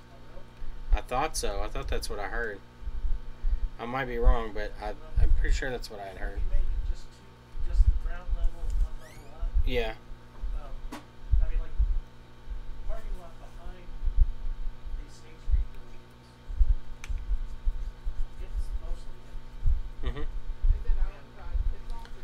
Hoping to see more efforts if repair once the word gets out that we can do those repairs. What did they do before, Anthony? How you doing, Scoop? Long time. parks in that big lot. Things been going well for you, I hope. Timbals has more. Hoping to see if you ever get that one project that you talked to me about going or not. There where they reconfigure truck and stuff like that. Part of that there, could be the It's so shiny new. Right. Send them off to Jessa. Why y'all send stuff to Jessa? Y'all disrespect me, dog. It used to belong to Nah, I like Jessa. the building that was National City, City. They I don't fault anybody for using whoever they want. and I thought I just hope the aspirations of companies are to but as it turned out, National City was have actually better insane. quality than cheaper I thought it was prices. insane when I found out. Yeah. Like they had been there. Also, I'm not talking to myself, Mark. Just so you know. I'm not talking to myself, just so you know. He was talking to the computers if you don't mind. It's probably like, what is he doing back He's there? gone crazy or He's answering himself.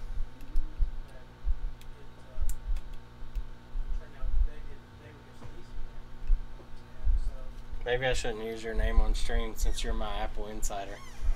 just blur out his Yeah, we'll face. blur your face out. And his voice. What's your last name, Mark Bond? Bond. Mark Bond. That's what I get for I bought like 5,000 rolls of duct, not duct tape, but duct tape. You have another tool coming first. And What's then the I tool, bought Scoop? This little thing, and the tape is great, but I ran out like. Yeah, this isn't going to look 5 factory at pounds all. faster than I don't know how. I don't know how he does it, but It's thicker and the duct tape Somehow doesn't. It would rip he makes through these the look factory stickers, like they've never been pulled rip apart. on the thing, and then it would It's got to be new stickers. I'm saying it's new stickers. Then I would get mad and just wrap the box with that. Maybe Larry will be on here one day and he can explain how he pulls these off without making them look like they've been pulled off. I mean, I don't think it looks bad, but it doesn't look like Larry's stuff looks like it's never been opened. Maybe he's just taking pictures of it before he opens them. Larry's being shifty. I don't think that for real.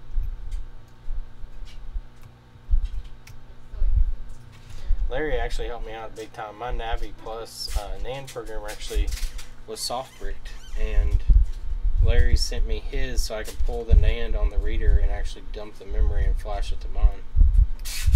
And it now works again. So Larry's a lifesaver. Saved me $300. Hopefully he got his stuff. I haven't asked him if he got everything back.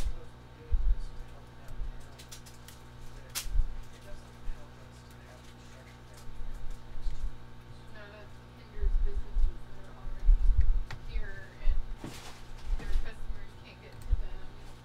Because just like whenever they were doing just the work that they were doing on the middle out there, and they have stuff blocked off all the time. Like we would have to go like, how do we get there? This is OEM as I can get it, Larry. I'm sorry if you ever watched It's this. telling me to go here. but It I looks can't go okay. there. It's like, oh, you can There's a go little bit of down fraying behind there. the building and then walk up. Larry's gonna look at this and judge me. Why? It looks fine. That looks better than the rest of the square. Kark? No, Mark. But yeah, but I mean, It's like Kark. Like, who goes in the out? Like a few people go to the sandwich shop, but they're never open. So how does it matter?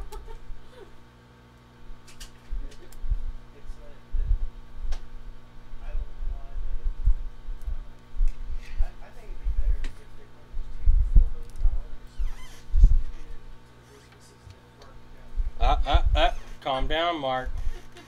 You're getting a little bit of that liberal bug in you. You're gonna come to the dark side over here.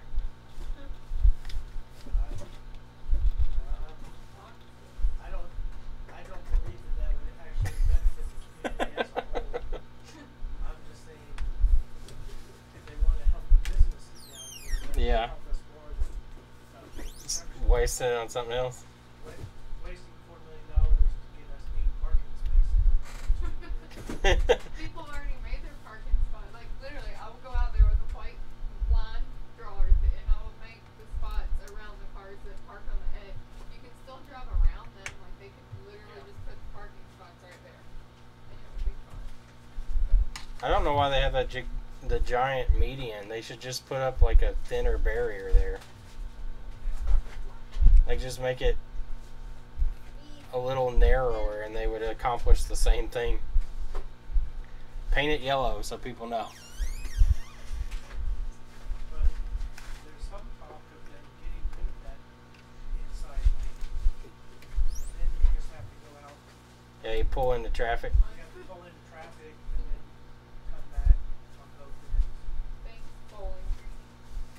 That makes so much sense. The city's full of good ideas.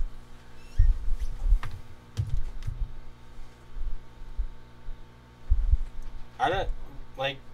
I know they took the fountain down and stuff, but what did they just paint it? Is that what they did?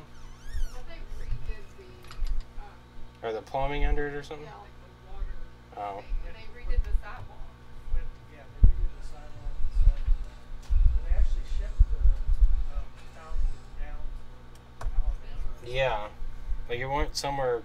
Like they paid a lot of money for it. I know that much. Yeah. Replacement. We need to be in that business. Yeah. Redoing fountains. Put a new shiny coat of paint on it, make sure it's not rusted, and send it back out. Have it shirts or Did you get to that red phone? I'm about to do it actually. I'll probably I'll just come by tomorrow. Okay. Sorry about that. Oh no, that's cool. I just thought I'd bring you down the back. hang on my ear stuff. Yeah, I'll just have to. I'll call him up and let him know. It's weird because she said it was working, and then she tried to do an update from. I think she was on Yosemite. I think she tried to go to Sierra, and when she did, it locked up on her, and then when it rebooted, it wouldn't let her go into recovery mode. I don't know. I had some of the same experience you did. Their repairs actually cheaper than all the Mhm. premium stream for the moment. I don't I think know. theirs is like $250. I don't know what's causing that. 69 if you don't have Apple Air and Air. I mean- It knows, The screen it alone knows it's there at the low level. It knows it's there. Yeah. Diagnostic had For the no trouble aftermarket seeing it. plus, which is very similar to the And, OEM Apple screen. Once we diagnostic did saw those it, for, and ran a sector by sector. Scan of it. Scan of it. Yeah. It saw everything. It just said that some of the sectors were bad. And so,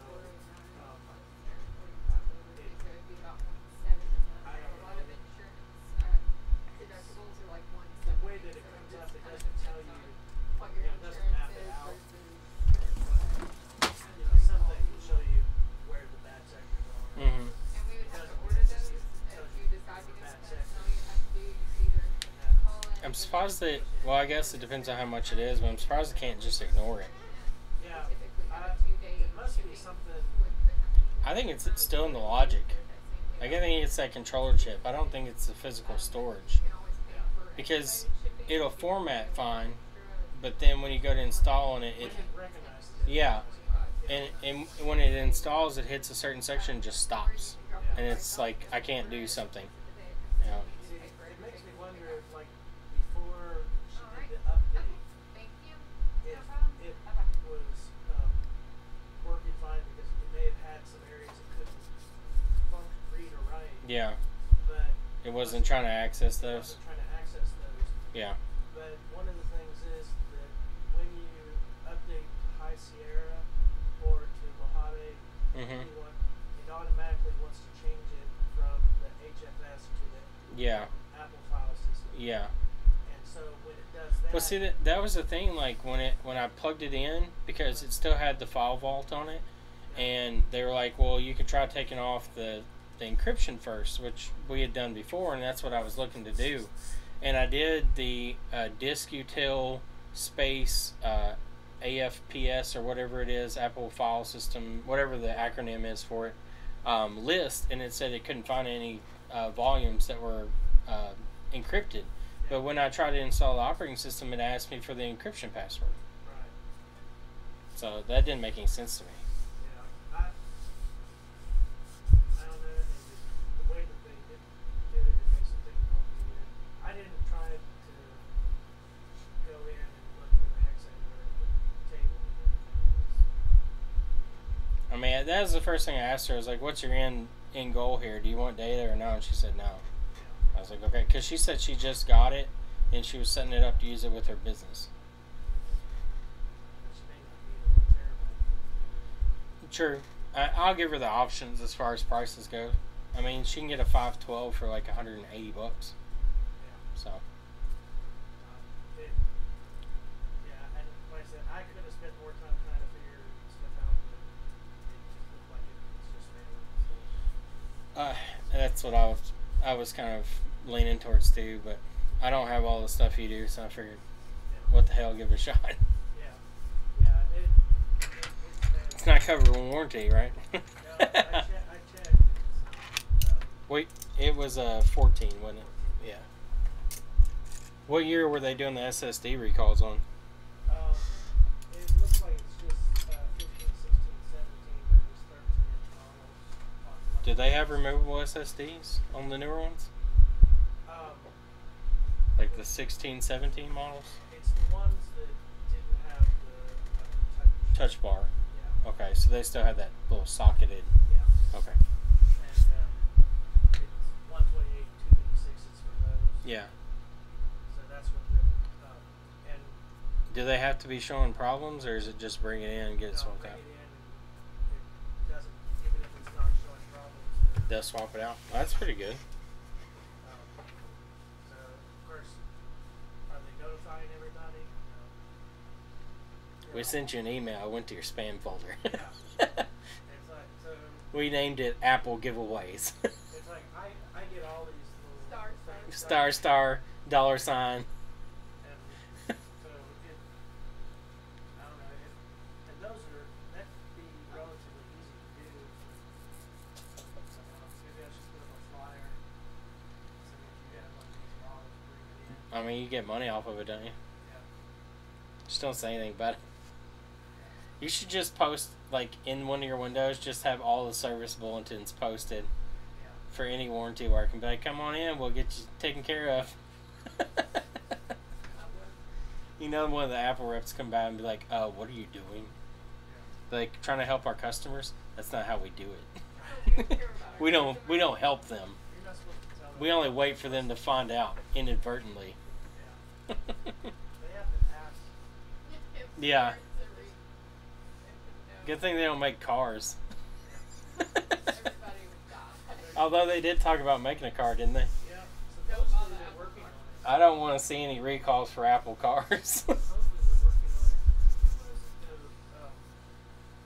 Was it Uber? I think so. Yeah. And they had a car run over somebody. One of their self-driving. Yeah. So they were temporarily not allowed to Yeah, drive. that was in California, wasn't it? I think so. Yeah. But yeah, your self-driving car drove over somebody. I think Did you see where Amazon and Apple teamed up for certified reselling on Amazon now? Yeah, like, I guess refurbished devices that they still sell and service, they're going to put on there now. So it's going to run a lot of, like, third-party businesses out. Yeah. Because they're not going to get the certification anymore to sell as, like, Apple refurbishers. Right. Closing the markets down. Yeah.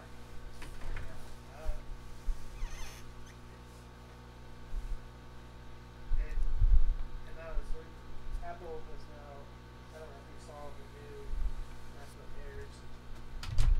I saw the commercial for them with the two Lightning USB-C ports, whatever they are. I don't like them. Well, I mean, you just got to buy your $45 dongle, and then... I'm happy to see that at least that they left an HDMI port on. Oh, did they? Yeah. Well, that's surprising. But Do they ship those? The Airs didn't have that. So Do they ship those with the dongle or no? That's a separate purchase. it's separate. King of the accessories. And I wasn't happy they also raised the price On the dongles? on the Air. Like Oh, the actual MacBook Air? yeah, the entry level of the MacBook Air was $999. Now it's $1299. Is there no other way to get an IMEI off of the phone that What is it? it's a 6S? 6S is a SIM tray in it? On top of the SIM tray, I think that is the serial number. We might be able to get it off of that. Is the serial number on the back of it? Yeah. We can get it then. GSX report will give it to us. Yeah, it should be. No. Usually serials printed on the back of them.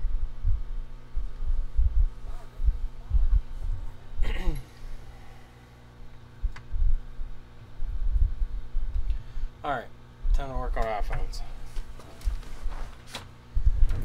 Alrighty.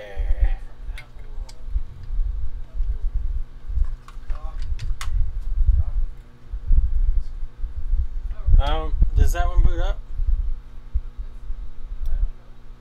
Which one is that? Oh, okay. It boots up then. If you put a screen on it, you can just read the serial from the memory.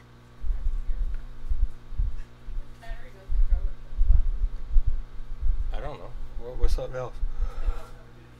You too, Mark. See ya, Mark Bond. Alias Bond. Mark is the AASP across the street. He's not a big fan of Apple either. I mean, he likes them as a company, but he doesn't like their practices as for him as a business. They tend to put a lot of crazy requirements on him. And they don't pay a whole lot of money for some of the repairs that he does under warranty. Where warranty work, he gets very little money, but the customer's getting a service that is pretty expensive. Looks like I've got some debris on my lens down here. Let me clean that up. Can I have a paper towel?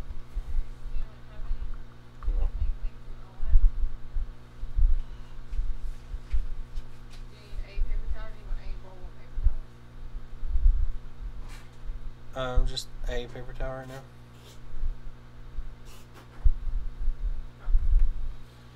Thank ya. Giggle Raid. What's up, Giggle? Giggle Gal. We're bringing people into boring streams, just a heads up. We do techie stuff. Giggle Gal, one of people watches Cliffy. She's raiding on Twitch.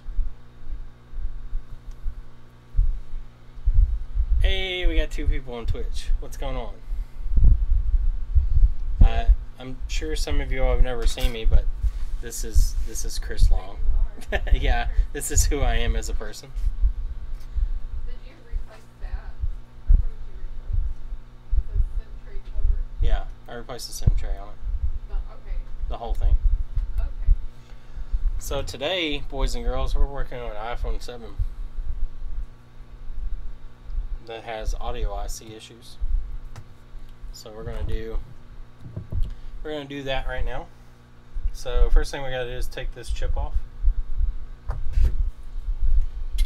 And those that have never seen this kind of work, that are joining us on Twitch, it's not the most exciting work in the world, but it pays the bills.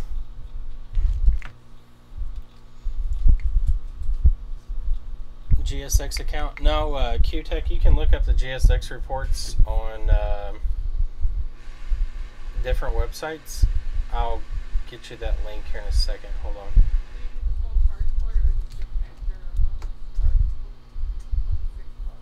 What I write on the box? It's the 45 port. Yeah, just charge port then.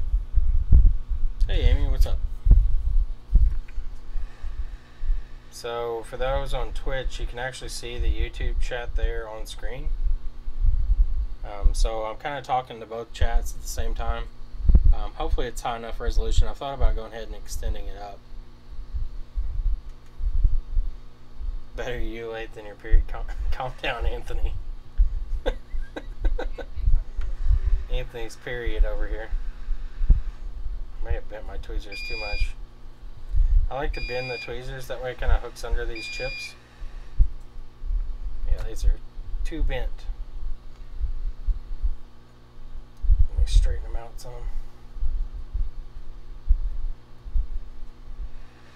Alright, so I'm just going to pick up the board by the IC. I'm going to heat it up until it separates.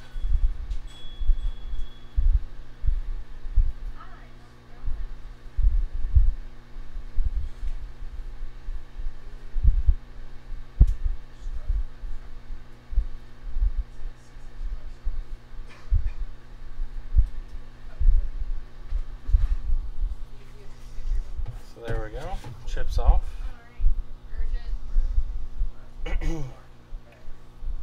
So this will get that chip off without too much issue. And for those of you that are joining that don't know how big this is, that chip we just took off, if it's not scalding hot, I will show you on my fingertip what size that is. So that's the size of the chip that came off on my finger there. And then the actual connections under that, if you look on this chip, it has all these individual balls that you see there. Those are what they call BGA balls. It's a ball grid array. And each one of those is a connection that goes to this motherboard for the iPhone. And we have to clean all these connections up, run some jumper wires, and then solder that back on.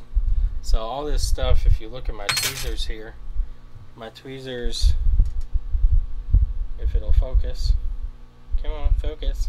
Which one did you do trash star? So, size of my tweezer tips there, pretty small. If you look at them under the microscope though, they look pretty gigantic in comparison to what we're working on. Which one did you do trash star on? 60 trash stars, 40 plus quarters. There's 7 plus and 6 plus. TriStar was the 6 plus. Okay. Oh, Mark's here. Hey, Mark. Really hard for me to read. I'm on mobile. Yeah, I'm sorry. Casey, the chat is pretty small. It's better to view on like a computer or something. It's the only drawback about the cross chat. Like if you don't have a larger screen, it is a little hard to see. Do I run 1 or 4? Scoop, I run all 4. So the reason being is I have had some return where we've done just one jumper. What'd you say, Ashley? Mobile, you can move it for you to read the chat, but then it's type of Oh no, I'm talking about on the screen on mine. I have like Twitch chat and YouTube chat, so people that are on Twitch can actually talk back and forth with YouTube. Oh. Since I stream on both platforms. Although our Twitch viewer audience tends to be smaller. But Giggle has brought us a few people today, so that's good. So we're going to clean that up. I've had a few people that have come from different Twitch streams that I watch, and they're like, this is not gaming. Like, yeah, it's not gaming. I tell people when they ask me, they're like, what do you stream? And I'm like, I don't stream any games really. I was like, I like playing games, but I'm not good enough to really consider myself worthy of streaming any of it.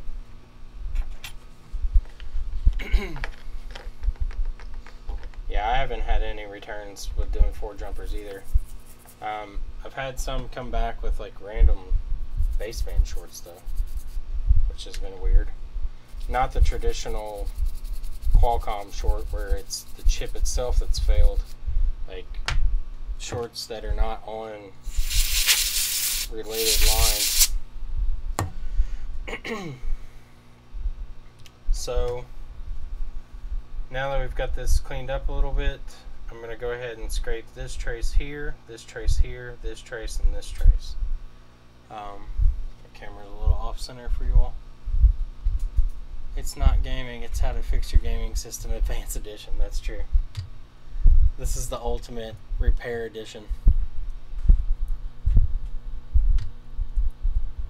Q, there's enough of us.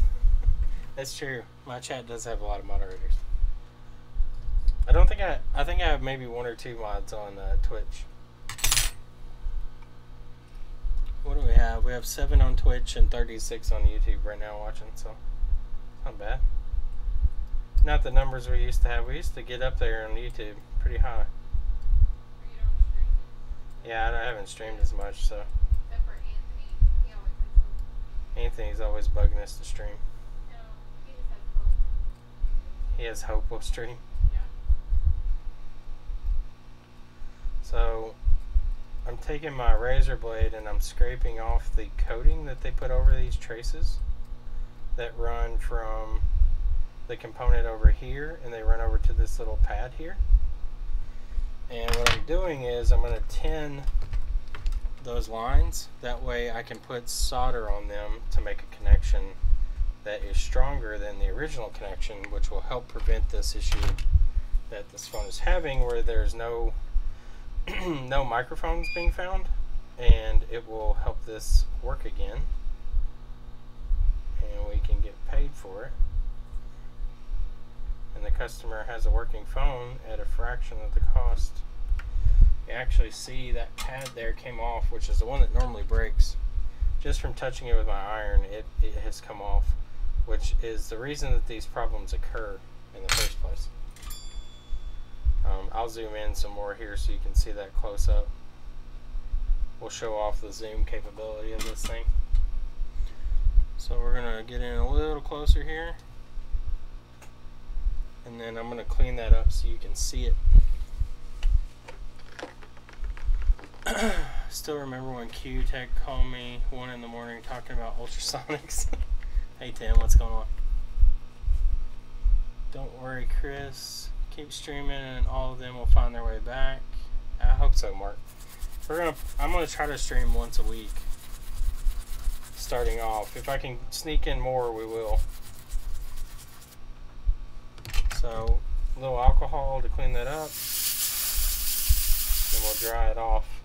So you can see there the pad that's supposed to be here that's shiny is missing. It's actually broken off, and that's what causes these to have audio problems in the first place. But not a big deal. We're actually going to run a wire down here and we'll make our own new little pad there.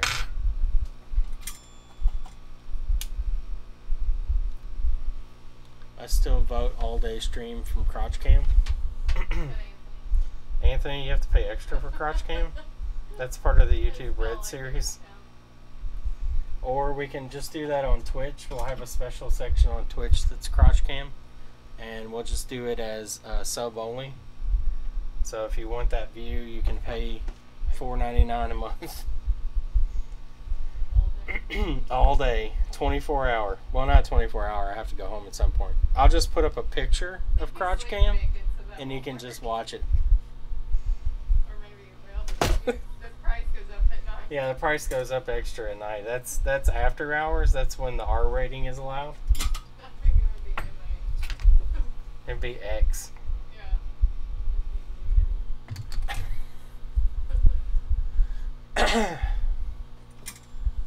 Anthony is he's a big proponent of crotch cam. You're just getting older. You went to bed early, Tim? Yeah, Tim is getting older. He's the youngest old man I've ever met. No, Tim streams late. Tim's on at like 4 o'clock in the morning working on MacBooks, and Lewis is like, what, are you going to go to bed? The inside joke being there that Lewis is the one that always streams at 2 o'clock in the morning.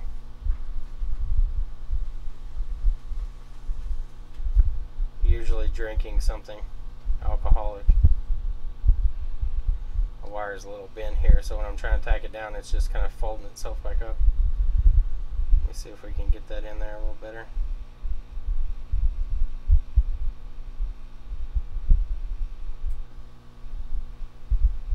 want this to connect directly to my component.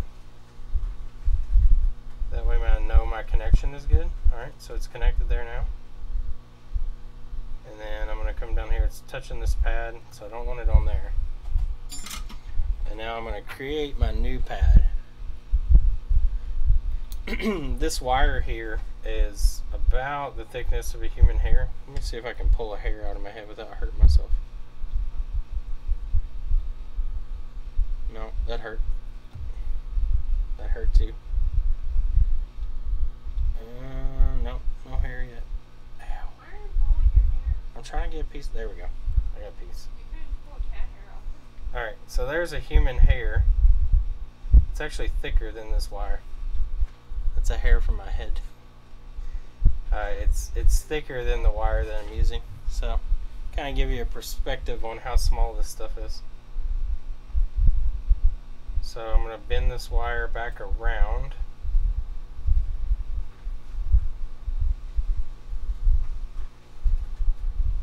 I doubt anybody here would ever watch me stream games. There's a few of you I think that game, but a lot of you probably don't. Anthony, do you game? I think you said you did at one point or something. I can't remember. I'm on Xbox and PC if I'm ever doing anything to do with games. Not much PlayStation action. Tim, you go to bed by 10 now? I guess you're on West Coast though, so what seems like really late to us is probably 5 o'clock in the afternoon to you. Okay, that's one jumper done. The other jumpers will be easy since our pad still exists. Still gaming, stream H1Z1 on PS4 and sometimes Overwatch. See, I don't have a PS4. Well, I do, but I don't ever play it. I just bought an Xbox One X.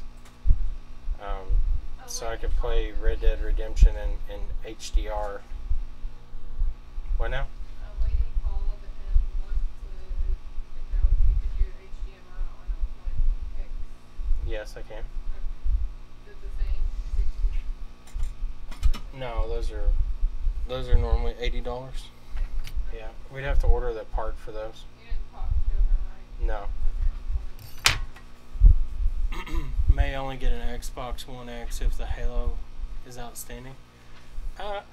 See, my deal with the Xbox One X was the One X actually does native 4K, where the PS4 Pro is only up converting to 4K. And it's kind of sad to me because I feel like PlayStation kind of dropped the ball on that one. Like, you don't have true 4K gaming, you're just up converting 1080p. Like, Xbox actually spent the money and built a pretty impressive machine for what it is. So I'm just going down the line here. I'm just making my jumpers from my component over to my pad. I game stream occasionally, but I'm more of an art streamer. Yeah, Gigawatt, you've done a few art streams that I've seen.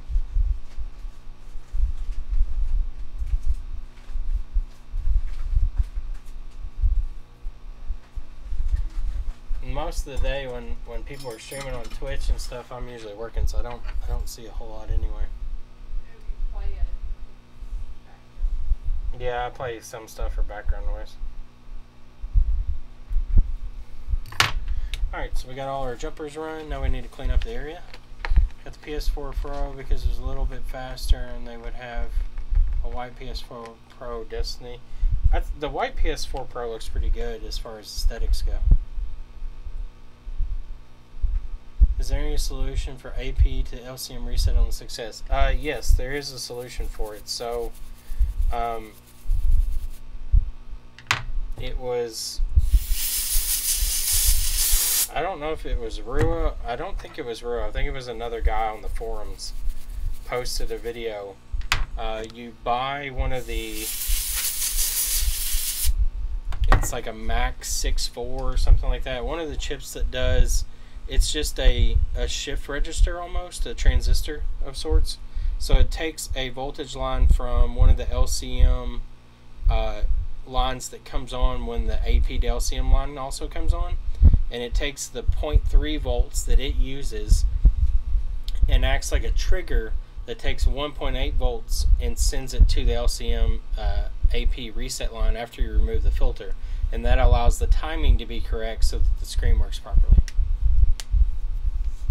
How do you keep your energy up all day? I'm a very docile animal. Mostly, like, I try to get enough sleep, but sometimes I don't. But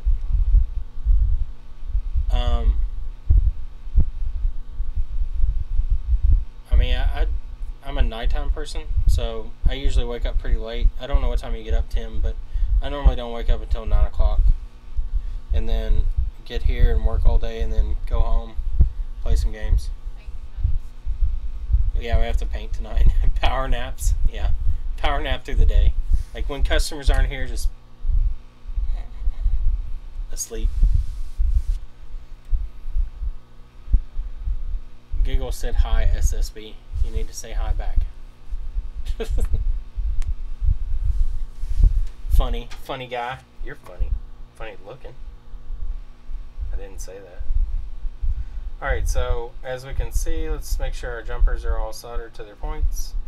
That one's soldered to the component. That one is not. Well, good thing we checked. We need to make sure that it's soldered to the component itself. There we go. Now it's soldered to the component. And we have our little pad there. That way we know when we solder that down, it's going to have something to connect to.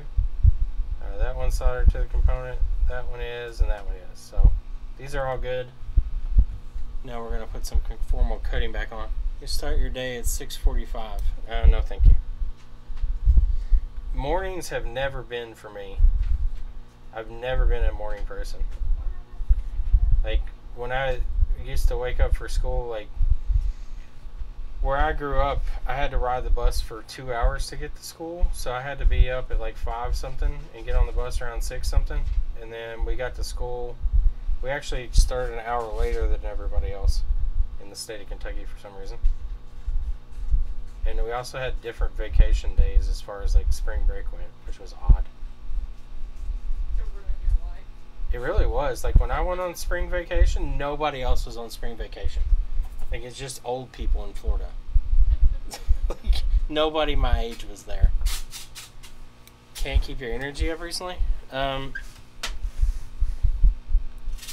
Coffee.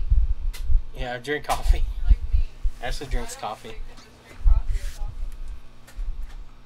So I've got my conformal coating on there. I'm just going to cure that with the UV light.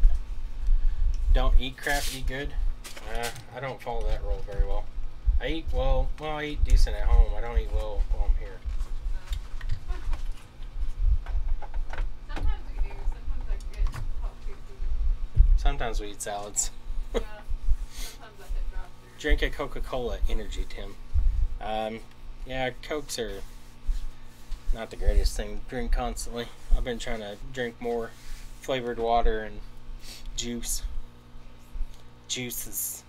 I can't drink just straight water unless it's really cold. I'm opposite. I like room temperature water. I gotta have really cold water. Room temperature water just tastes like I'm drinking pee. Body absorbs it better than I don't want to drink pee. not me. Why would it absorb differently if it's But cold or if warm? It's cold, it has to be the This body. sounds like you made this up. No, I read it. Where'd you read it? It's been a long time. On Water. waterpeople.com. Yeah. Hydrationinformation.net.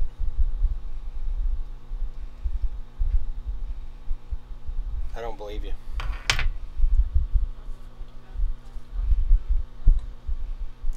Anthony said warm water tastes like a bare foot. A bare foot. Like a foot that has no clothing on it. What That's does a, that even mean? I don't know. Like, To me, warm water just tastes like I'm drinking urine, just not flavored like not urine. warm. Like, I don't want to drink. Well, I mean, room warm temperature. water. Nobody wants room Room temperature. temperature is fine. Like, I don't know what she's saying, Anthony. She's just making up things as she goes. literally. You guys. What do you mean, you people?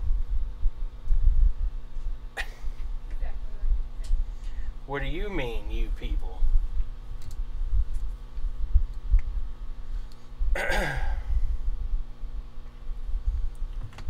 I've heard that cold showers give you more energy, and I like cold showers. Ashley likes I think they the close your pores sun and to keep be all the burning dirt. your skin off as the water touches you. I think your cold showers close your pores and keep all the nastiness in your body. Not if you You use have to- soap. You have to exfoliate and let your skin breathe and open up your pores. I don't think you know what you're talking about. I think I know what I feel like you're dirty. We need to have a poll in chat. Can one of the mods create a poll in chat? Is Ashley lying to us? I haven't got to research it yet. I researched it She's- it was she's- a long time ago. when Hurry I up, said she's it. Googling. Someone make a poll quickly. I don't know if YouTube chat has that, but I'm going to guess it does. Women love hell showers? Yes, they do. What is the deal with that? I feel like I'm Jerry Seinfeld or whatever his name is. Yeah, Seinfeld. What's with that, man?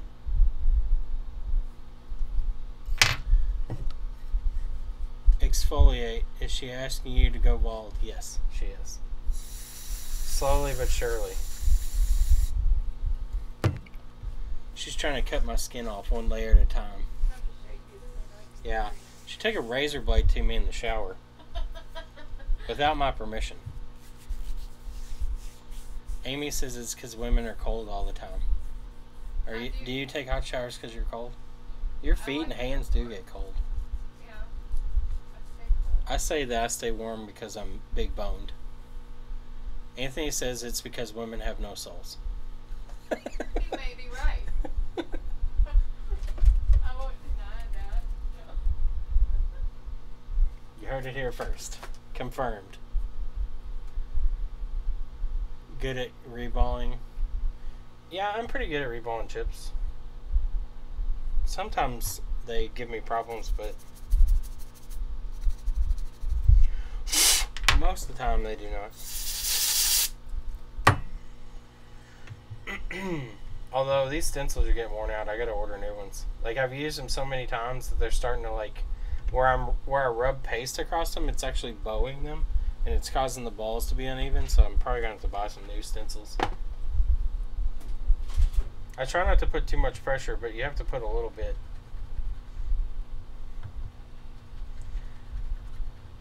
So this is, for those who don't know, this is actually a paste that if we zoom in here, you can actually see that is made up of, let me see if I can get the zoom or focus right.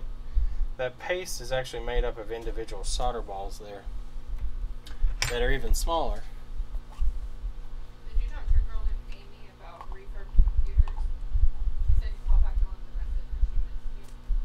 I didn't know if you talked to her. I haven't yet. She called this morning. She had left another message and said you We need to message Seth and see how much his desktops are. Is that what you want? She said laptop on the voice. Oh, well then that was different. There was a lady that came in asking about desktops.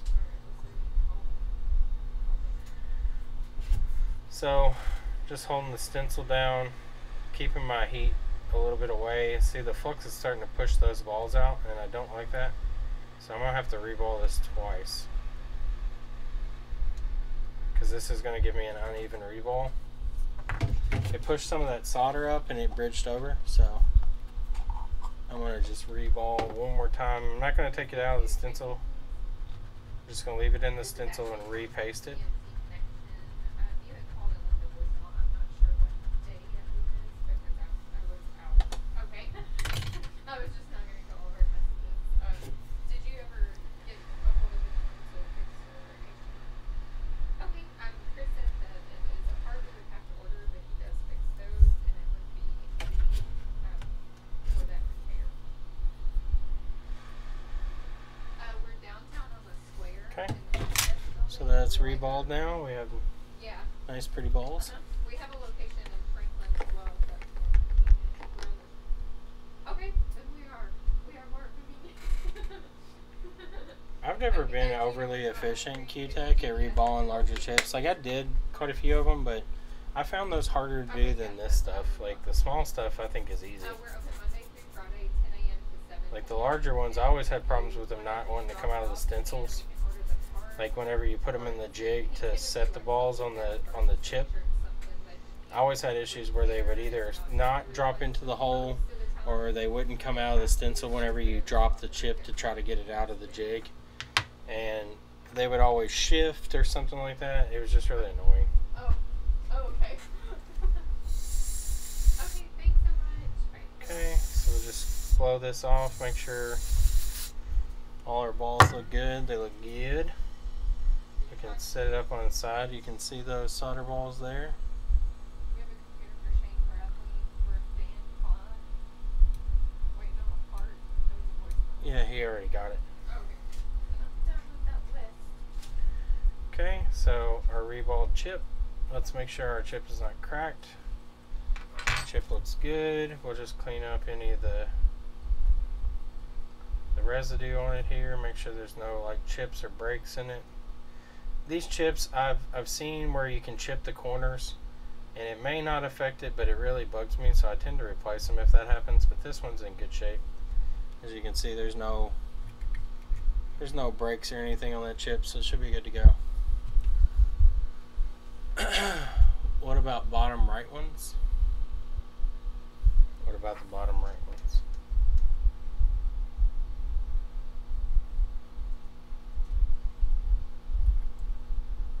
I mean, that's should be pretty even. We can look down the side of this chip and see. Yeah, those are even across that top edge. Let's look this edge. Yeah, pretty even there. Even there. And even there. It looks pretty good. Looking across the chip, I don't see much irregularity in the ball sizing. So I'd say it's pretty good. The only time I came across that is the stencil's not made proper or the ball's going through all the way. Yeah, Q, I bought a lot of my chip, like my stencils, just in bulk packaging, and they're probably cheap. I would like to find better quality ones if I ever do. I've got the stencil for the PS4 stuff, but I really haven't done many of them. Most of the PS4 stuff we do is just like power supplies or HDMI or HDMI encoders.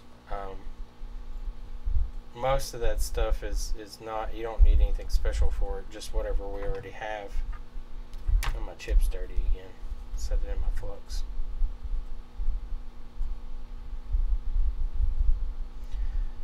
Cleaning these off will help you see the indicator. It's not overly important as of right now, but it does help you see that arrow for marking position. Have your hours ever been different than 10 to 7? Anthony, at one point they were 9 to 6, I think we were doing. But I don't think we ever really ran it. When I worked from home, my hours were 12 to 12, 12 a.m. to 12 a.m. So I worked all the fucking time. So it was good to get the business out of the house because I have time where I can go home and not work. Alright, so I'm just going to heat this up lightly until I see my flux starting to melt. Okay, flux is melting. I'm backing off my heat. Alright, I'm going to let it sit for a second. And I just want that chip to sit for a second. And now I'm going to put my coins back on here because I don't want to heat up my NAND and I don't want to heat up my PMIC. Even though I normally don't, it just gives me a little peace of mind. And now I'm just going to heat the audio IC up until I see it sit down into place.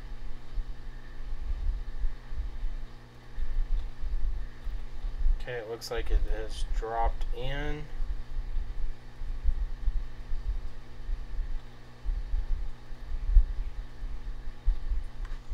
Alright, I'm going to let it sit for a second. I couldn't really nudge it. I want to be able to nudge the chip. So I'm going to turn it a little bit so I can get in here. I don't want to keep adding heat. I want to be able to nudge the chip. and make sure it's down where I want it to be. Okay, I nudged it, it's good. So I'm just barely touching that chip. I just want to see it just move just a little, and I want to see it slide back to where it was originally. When I touched that chip, like I barely tapped it and I could see it move, and then when I moved my tweezers back, that chip moved back immediately. So I know that my solder was melted. I know everything should be in place now. Hey Chuck, what's going on? So I'm just going to add some alcohol to it while it's still a little warm. And this is going to help with moving that flux out from under that chip and around any components that are nearby. And you want to flush these pretty good. That flux, if it sits underneath stuff, can cause issues. So I've even thought about getting the flux removal spray, but it's pretty expensive, and this seems to work fine if you just flush it with alcohol a few times. Just load up your toothbrush. Let me see if you all can see this. So you can see the actual alcohol push out from under these chips.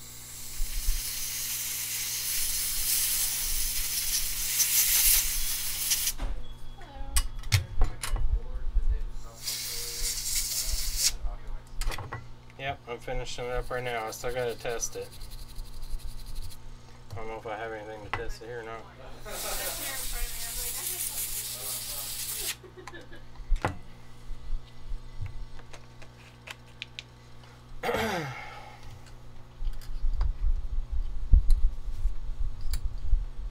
So we'll clean this up.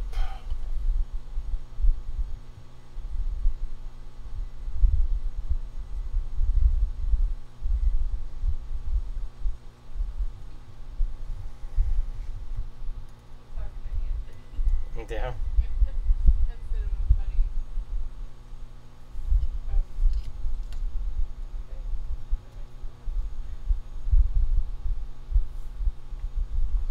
Alright, so that looks pretty much factory. Look down the side.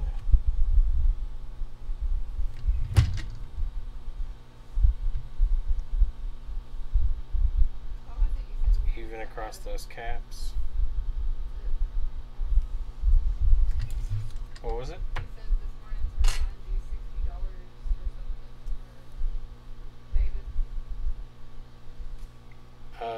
From yesterday. It was a backlight repair. We need to order that LG screen and the Apple Watch Series 1 that's up there. I think it's Series 1, make sure. Give me money and take away a TV I'm not using anymore, collecting up some scratch to buy hot air where you work. See what I mean? YYT.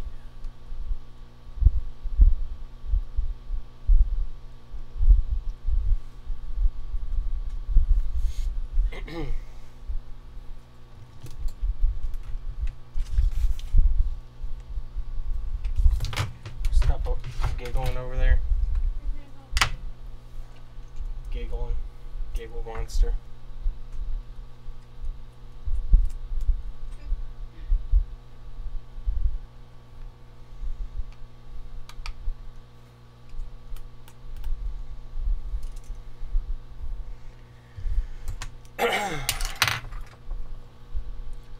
Intel CPU die off the substrate. It's like an iPhone CPU, just a lot of balls. Yeah, I've taken. Oh, so you took the actual die from the substrate on the chip. That's pretty cool. How'd you get it off? Did you have to break it?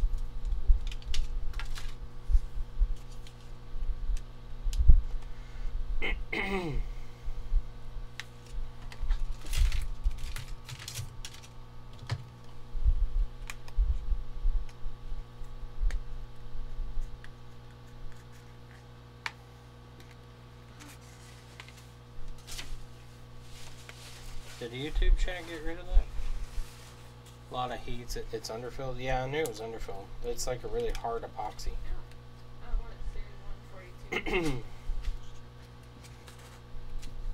You should start doing reballs of the dies. That way you can fix GPUs. Send all your 15-inch MacBooks to Tim. He'll reball your die. Because he balls like that.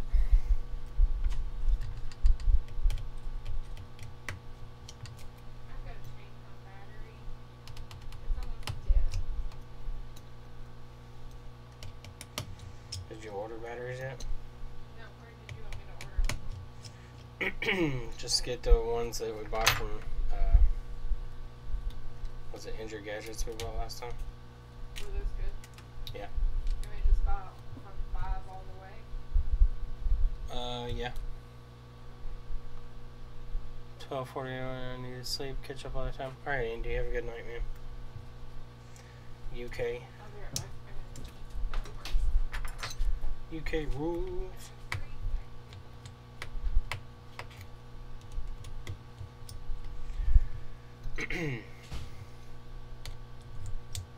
Are you on a time crunch? Or... Okay. I just need to take a board out of another housing so I can test it in there. I didn't know if you were on time crunch. If you were, I could just... Okay, that's fine then. Take as much time as I need. Got it.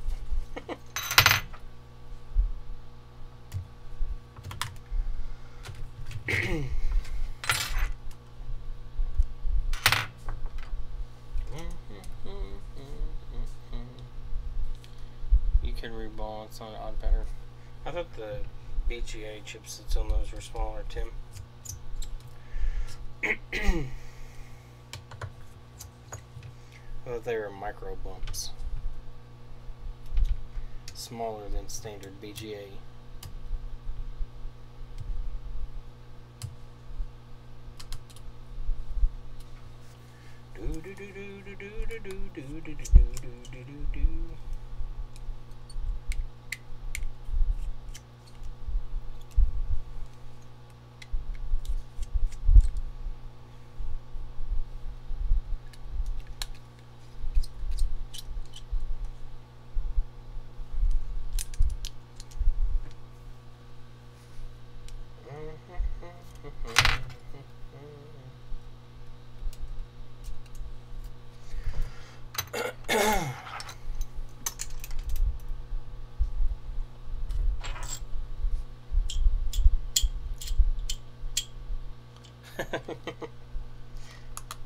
What the hell?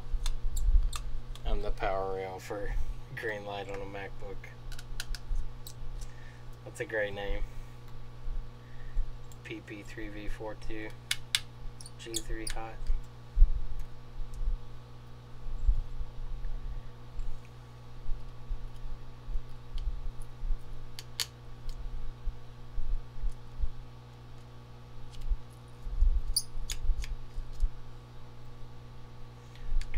Do. 2 more screws. Heating element? No, anything I still haven't. Still have not replaced the element. Still trucking. Years later.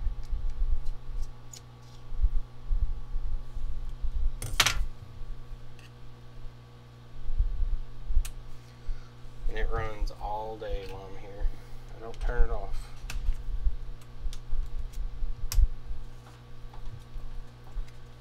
I need to go hang out with the guitar guy. It's cold back there, but he's got liquid reserve.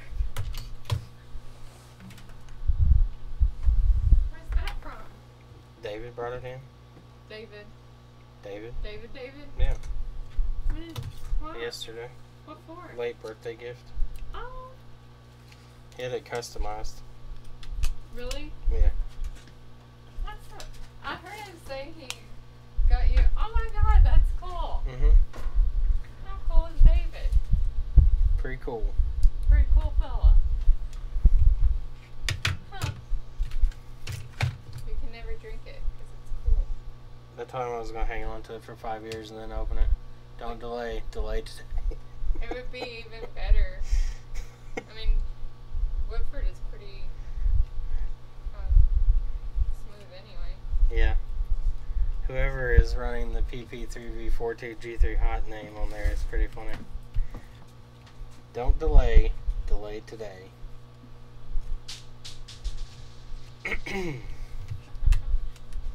Has to be Lewis. Maybe.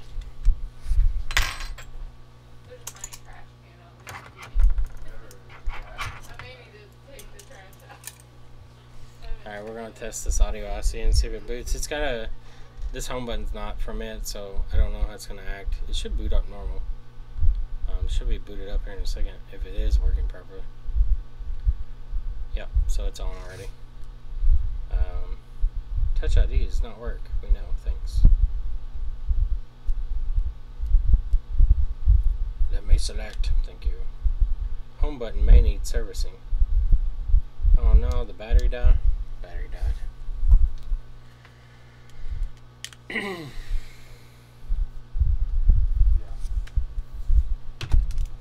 Of course.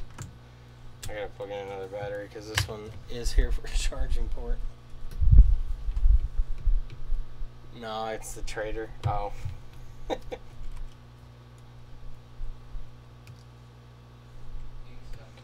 We like the trader though. Don't delay. Delay today. It's a pretty good line. I like that. So we're going to use an iPhone 7 battery to boot this 7 Plus. Do they not long boot with a faulty home button? No, they don't. They don't long boot. If you put a OEM button on it from a different iPhone, they'll boot up normal. They'll just say the iPhone needs servicing. If you don't put a home button at all, or you put an aftermarket one, it'll long boot. But an OEM that's not the same will boot up normal speed. So as you can see, it says unable to activate Touch ID on this phone.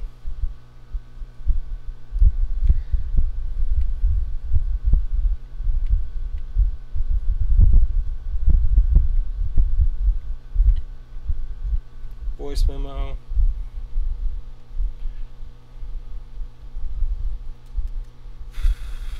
Test, test, test.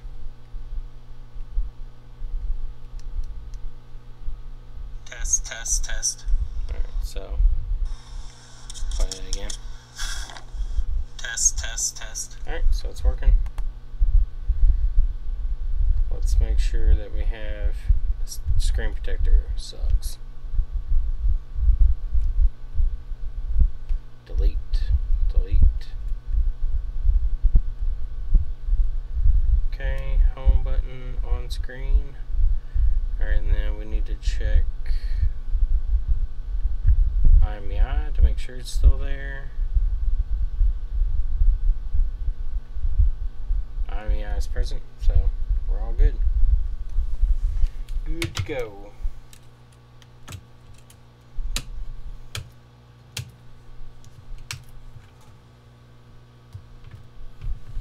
Could you feasibly replace something on the Touch ID ribbon and it would still function? You can replace the, like, are you talking about like swapping home buttons? You can. You would have to pull the fingerprint sensor apart and actually extract the fingerprint sensor from inside the home button and resolder it to something else, which you're talking multiple tiny lines there. Touch ID is all built into the IC built into the fingerprint scanner.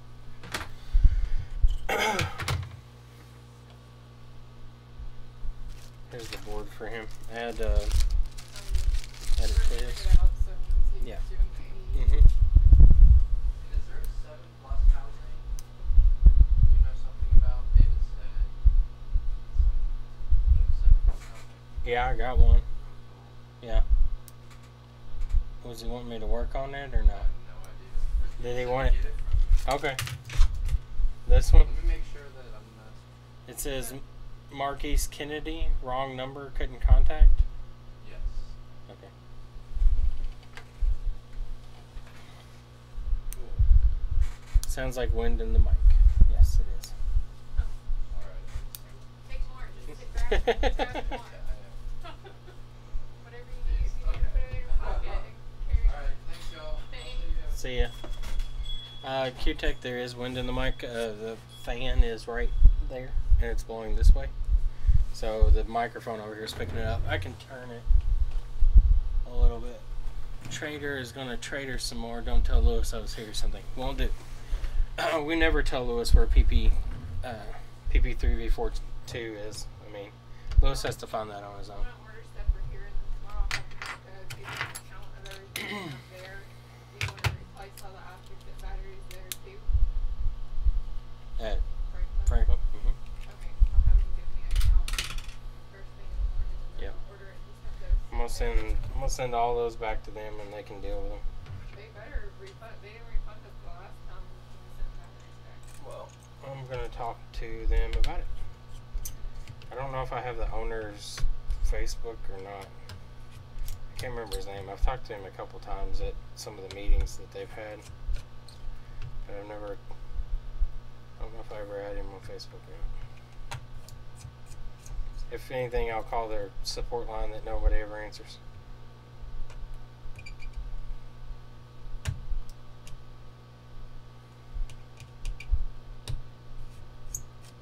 Hopefully the mic's a little better. The fan's not blowing directly at it now. If not, I apologize.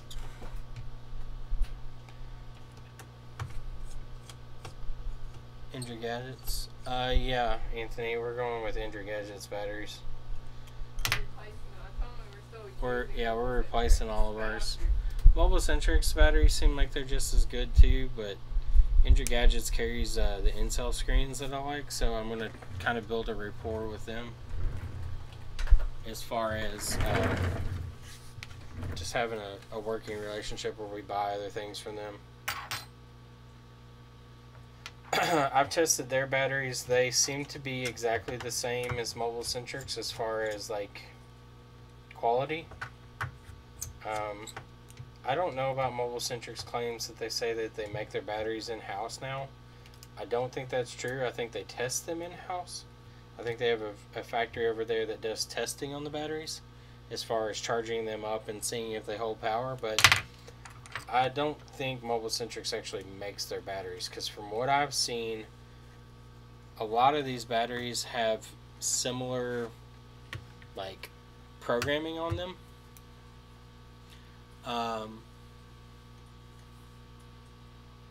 So the market's been flooded recently with batteries that all are made by DSA, which DSA is a manufacturer for Apple. But every single battery that I've seen, Indra Gadgets, Mobile Centrics, Your Cell Parts, although I've seen some of theirs that are copies and some that aren't. The Chinese resellers, the third-party resellers, all of them have DSA batteries. And all of the DSA batteries say they're manufactured 2018. So if Mobile Centrics was really making their own batteries, why wouldn't they program them to say made by Mobile Centrics? Like, the battery information has a section for manufacturer. So I just don't believe that they're making their batteries like they claimed. I think they're testing them in China. Have I tried Mobile Defenders? I have not. From the ones I've tested, that's what I've seen. Every company that I talk to, nobody's gonna say we sell shit parts. Nobody's ever gonna say it to you. Even if they sell shit parts, they're not gonna say they're shitty. Like, Mobile Centric sold batteries for how long as premium batteries, but they were copies. How can you say they're premium if they're copies? They're not premium. They've definitely stepped it up, and all the other companies are guilty of doing the same thing. iFixit kind of went reverse. For the longest time, they carried OEM refurb batteries, from what I could tell, because I tested many of them, and then all of a sudden they started using junk copies. So.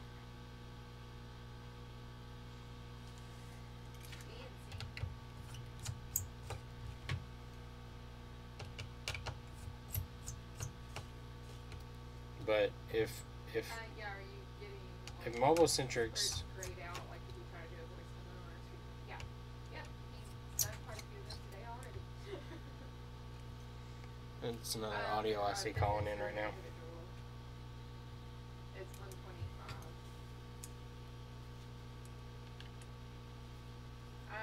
we close at 7. How long are you gonna be here, Chris? Not very long. Okay, because it only right about 7 tonight, but we're open 10 to 7 Monday through Friday. Usually takes 2 to 3 hours. Yeah, yep, we're on the side like where the Capitol Arts is on the strip.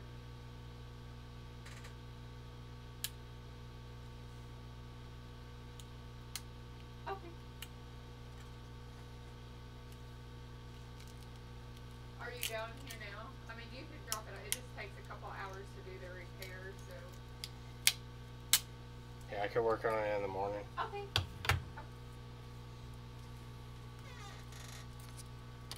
Okay. Thank you. Bye bye. Can you hand me a 7 plus white charge port?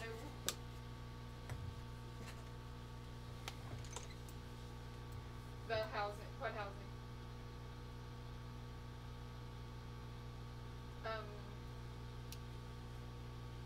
He took the red one. David took that back with him. Or is that it? Or what is that? Is that ours? Is it? That's.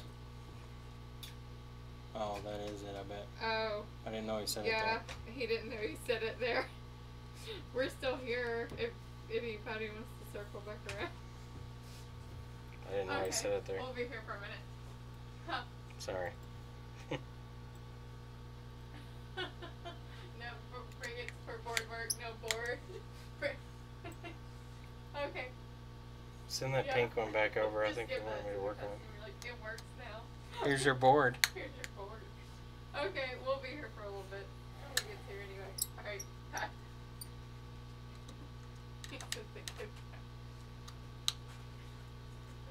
I didn't know he left it here. I didn't either. I was like, what? I was like, you didn't bring It's hard me to find out. good batteries now. I have to buy them from a couple different vendors and test them out and test the machine.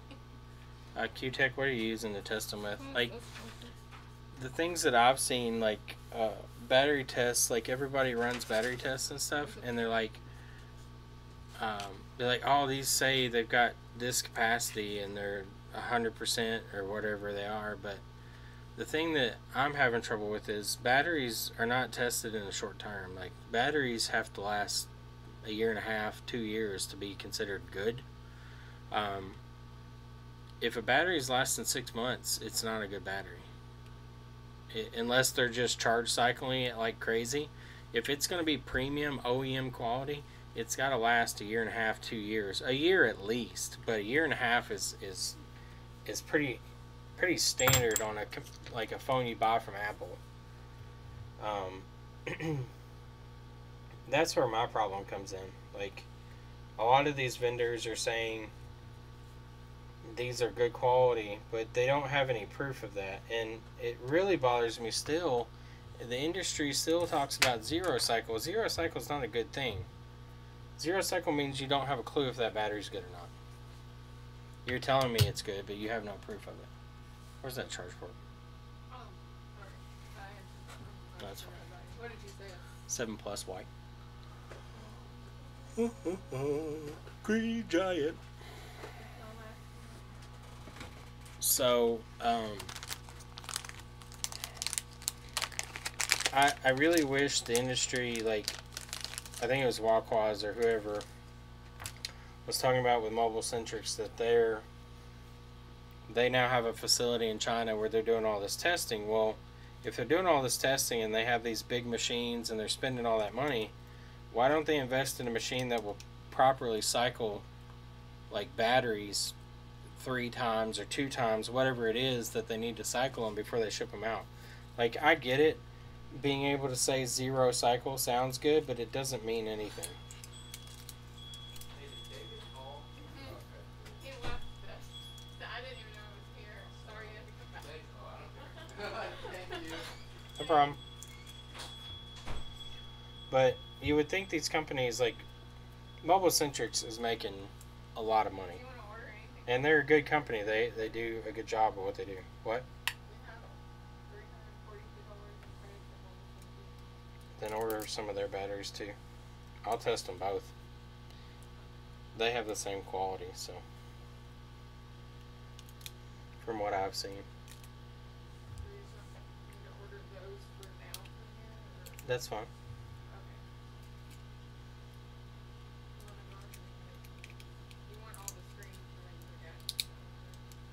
Yeah, I want to try their aftermarkets because David said they switched over to their aftermarkets, and then I was looking at one the other day and it looked pretty good. Okay, so do they have the like an aftermarket? They have a mid-grade. They have a mid, and then they have the low grade ones, just like. Why is the mid-grade's cheaper than the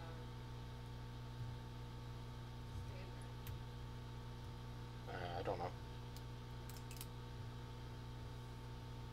It's got premium, mid-grade, and aftermarket. No idea. And their mid-grade is 5 cents cheaper.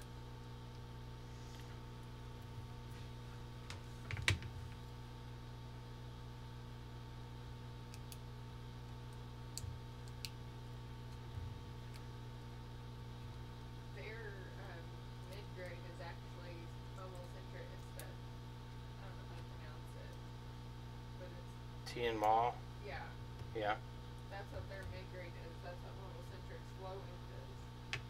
Yeah. So I don't know. I need a few of both, so I'll just get all the screens on here and we'll just see. Do they have incel for the standard size now? Damn it. What do you charge for that repair for the lightning dock? For 7 series, $55.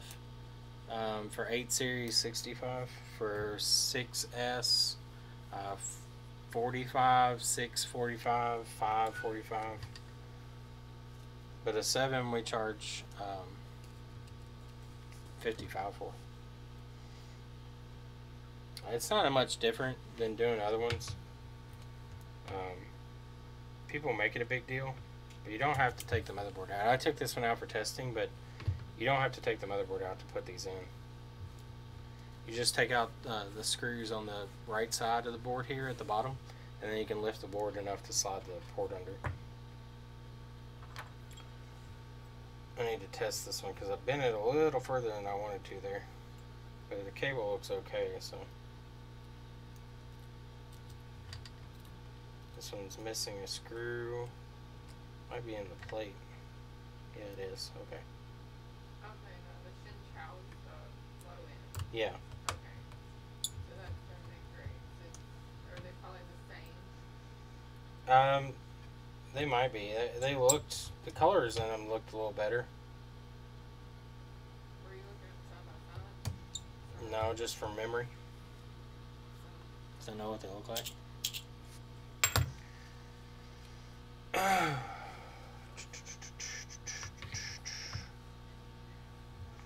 So,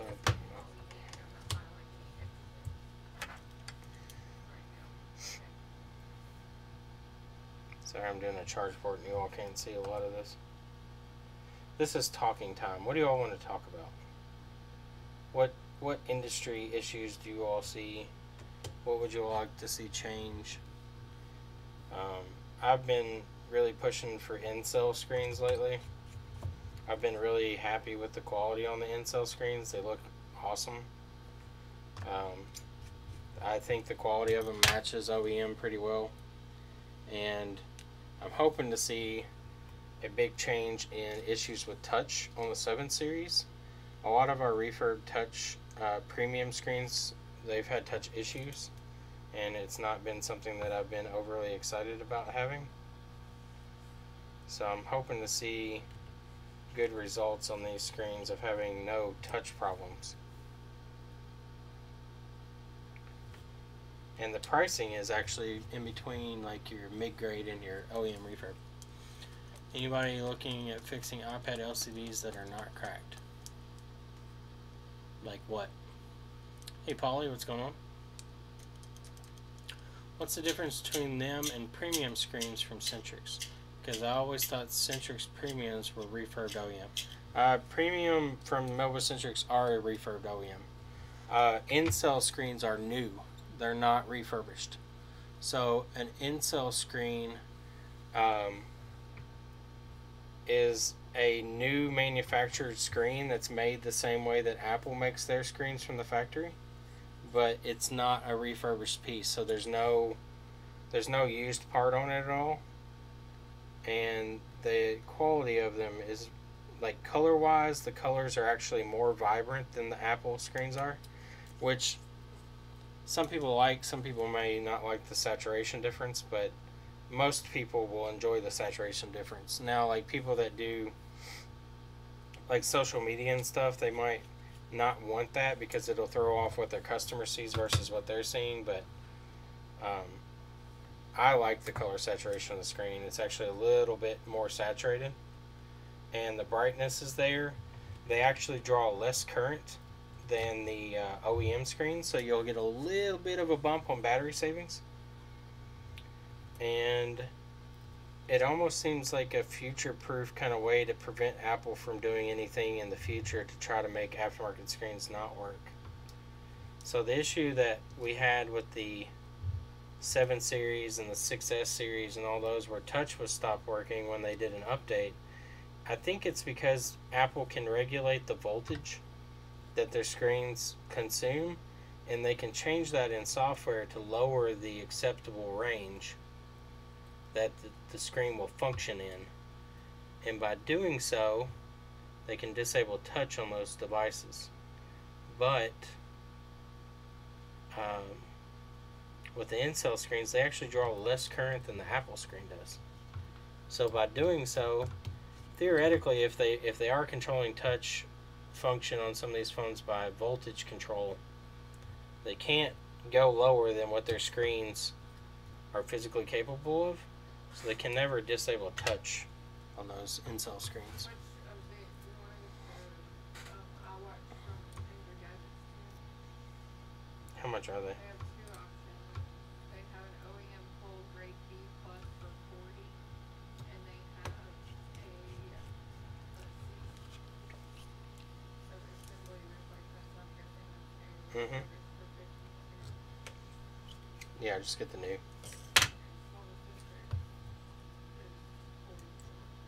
For new, get it from Marvel's Interesting. Since we have a credit with them.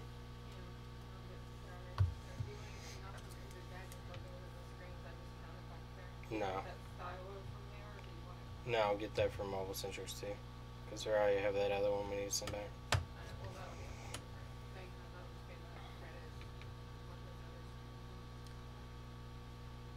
What do you mean, Anthony? Something to talk about?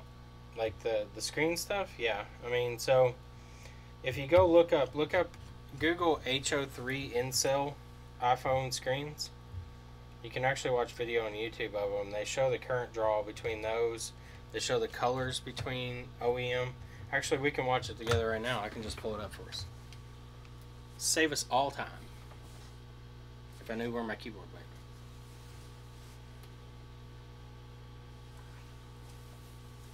It's gonna be, it's right in front of my face, as always. Alright, so I'll pull this up on the tube of views.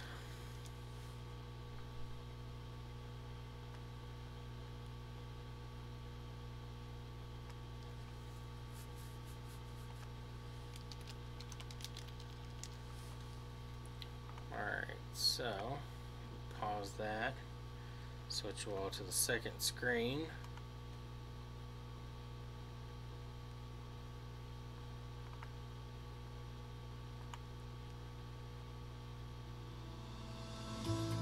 Hopefully audio is coming through and it's not overly loud. It may not be. So this kind of just goes over like the different screens and how they're made.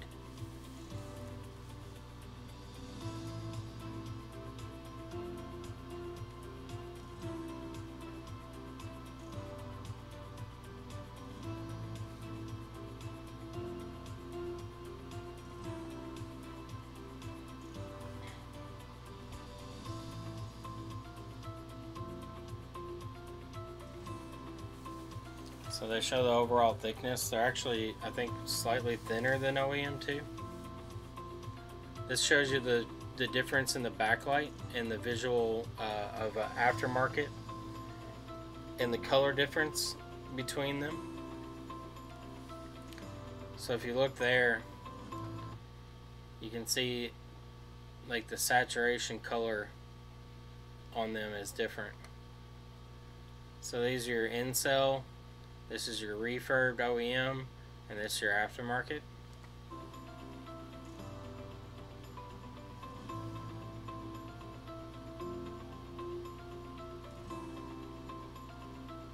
So these are the aftermarket with the multi-layer without the in-cell technology.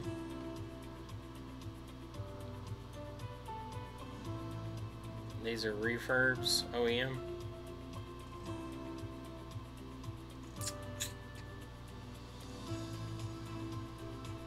Miles, I'm sure there's some that will have some manufacturing defects. I'm not saying that they're perfect, but for the price point and the quality, I think they're pretty good. Here's what really matters. So you can see, so the out of cell, you can see the current draw there. It's drawing almost 600 milliamps for the screen with touch functionality. The refurbished OEM screen is pulling almost 400 milliamps. So, and then your in-cell new is 300 milliamps. That's where I think Apple was disabling touch. They were dulling down what the screens were either able to see as far as voltage, or what the acceptable response voltage was for touch. And I think that's how they were really messing with aftermarket screens.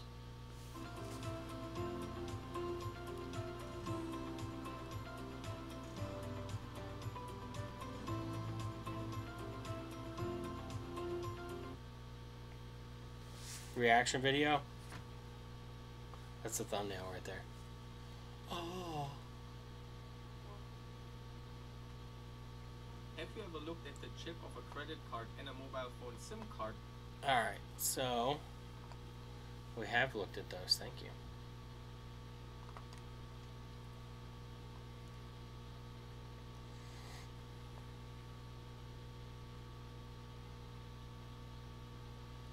Yeah, Greg, the T2 chip stuff is pretty interesting. I haven't heard much about it since they first talked about it, but I'm interested to see if they actually go through with it. Because if they do, I think they're going to start a war with people again.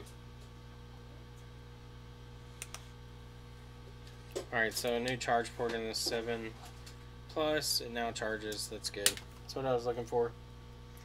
This one came in with like stuff jammed down in the port. I actually broke the end of the charger off in it. I got it out, but it had damaged some of the pins, I guess, whenever he tried to wiggle it out himself, and I had to just replace the port. But anything else y'all want to talk about before I get out of here? Before I hit the old dusty trail.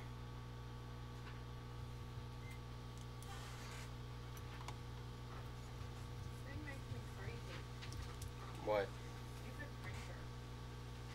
Print like yeah. Why did it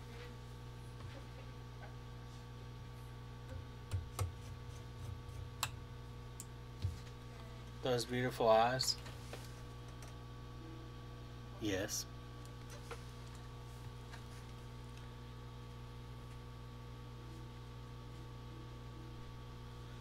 Thank you, Polly.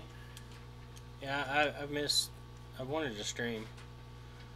Amazon's banning refurbishing. Yeah, we talked about that earlier. It's pretty crappy.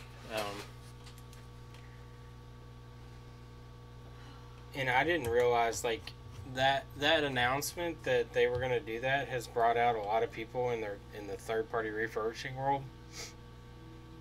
That I didn't know that's how they were making a lot of their money, but you can tell when it hits their pocketbooks, they talk about it quick.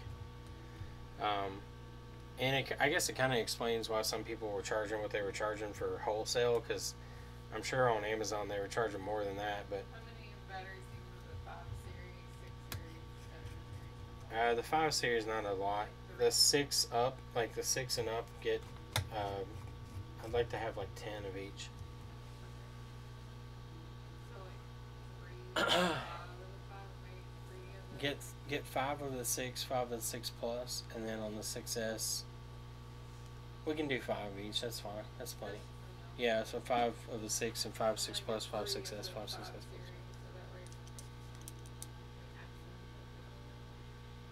Most common iPhone board repair that I see.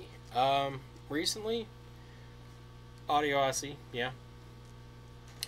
Touch IC is still pretty common. We still see a lot of those. We still see quite a few baseband 6 ones too. 6 and 6 plus baseband is pretty common. But yeah, audio IC for the 7 series is very common right now.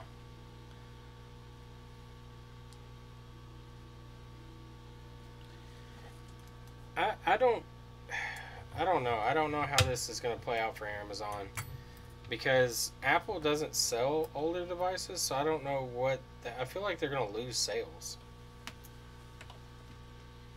Like, they don't sell, they consider computers made in like 2014 vintage.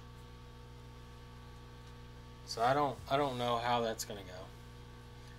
Thank you, Greg. I appreciate it. Amazon does tend to be high dollar as far as like the computers and stuff go, because they're retail. I mean, they're going to be pretty high. They do have good deals on some stuff though. Amazon has some savings, but it's more about convenience than anything. If I can get this wire to go down, I'll be happy.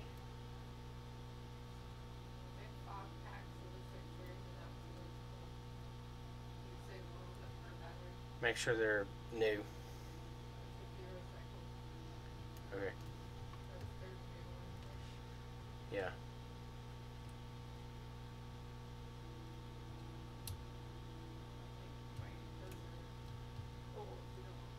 No.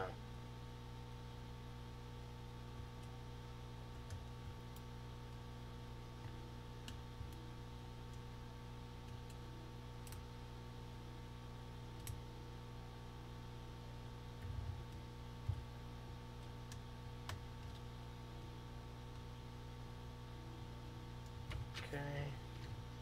Antennas are all tucked in. I need screen seals for 7 Plus white. Yep. I'll use a black one on this one. Got any Mac Minis laying around? I don't.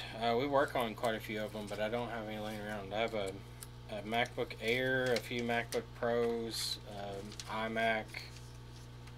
That's about all we got as far as Mac computers go right now. I've been trying to find a good wholesaler on them. That's actually wholesale prices for what I think I can sell them for.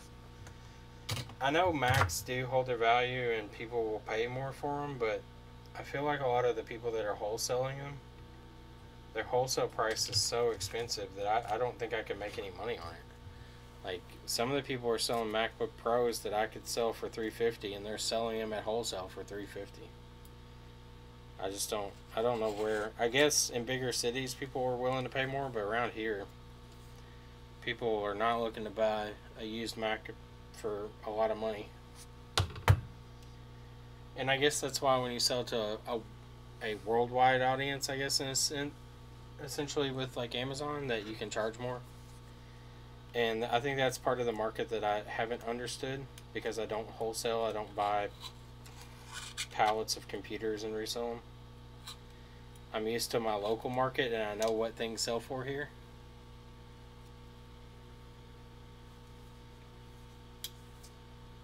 Amazon tends to have higher prices. I usually look at prices on eBay to kind of judge how much I think things are worth around here. Because eBay, anybody can buy from eBay and have it shipped to their door. The thing that you can capitalize on being a business is you kind of have the instant gratification factor. So you can bump your prices a little bit because it's like the convenience store tax that you pay. Whenever you go to the gas station, it's convenient, but you pay more because of the convenience. And I think that's how selling used devices is too. I think it's less about that they can buy it for cheaper than new, and more about the fact that you can sell them something used that they can also buy on eBay, but you have it there available. Not that they have to sit there and wait a week for it to show up and hope that it's good. Do they have them? I need touch ICs too. I'm almost out. Yeah, I went over my credit.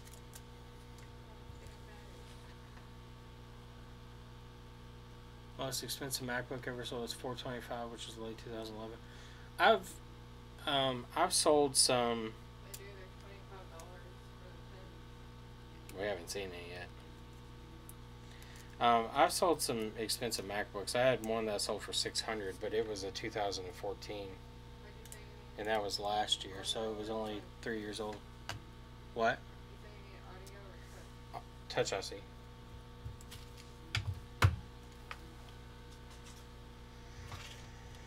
There's touch ICs for iPhone What? There's touch IC for iPhone. It's probably just a power IC.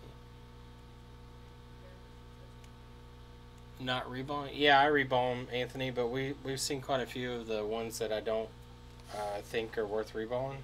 David. What does he want? Answer. Hello.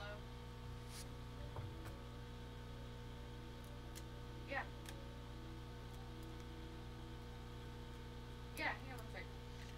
What? It's not on speaker. Put on speaker. I'm trying. Okay. What do you want? Hey, do you think it's allowed to have an image on this phone? On which phone? The Surf Plus? No, it had image here. I tested it. Does it do that thing like Dr. Rock or something? From the time that it left here, I don't think so. It's not giving me any image, trying different screens. I tested it on stream. I have proof. I said I tested it on stream. I have proof. Yeah. I don't know what's up with it. I mean, I can take a look at it, but it was working when I pulled the board. Yeah, I know, bro. I put it back in, so I'm looking at something. I didn't either. I don't know what could have possibly happened to it. Oh, wow. Went down like under the board. That probably is why you have no image. Huh? I said that might be why you have no image. Yeah, it's a good thing. Hopefully it didn't short out your backlight circuit. Yeah, I hope so too.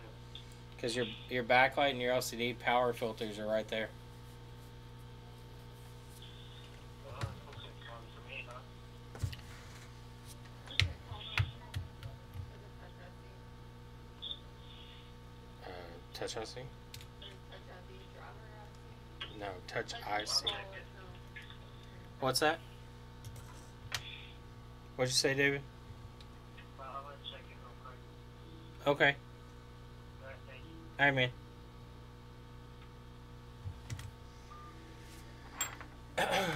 Let's see. I had a lady leave a 2012 because it had a bad SSD. Pay $200 for 500 gig SSD. It's all good now. It's only for $899. 2012 for $900. That's a little high, but I mean it's a Retina, correct? That's the first year of the Retina, or is that? I don't know. That's early 13s. Late 12 with a. No, you're talking about a Retina then. I thought the late 12s were still a standard MacBook Pro. Okay, so it is the first year of the Retina. Those are, I mean, it's a little high, $899. Those are usually like $600-700 computer. But again, market. I mean, you could probably sell it for $1,000 if it's the right place. Is it U1503? Does it say iPhone 6 Plus Mason? No, it doesn't make sense. What does it say? That's the touch ID driver. No, And it's Mason. Mason. Yeah. For 6 and 6 Plus. Yes.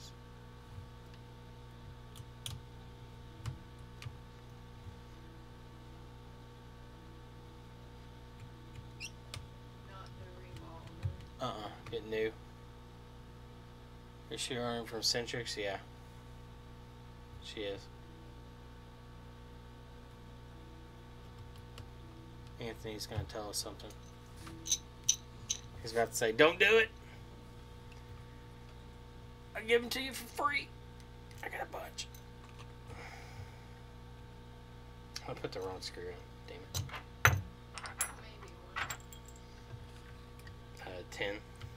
Well, we can say 2 cents per chip if we do 10 packs. Oh, they doing bulk now? Yeah. Nice. Waiting to see what Anthony says. For a 5. Yeah, he's going to tell us some insider information here.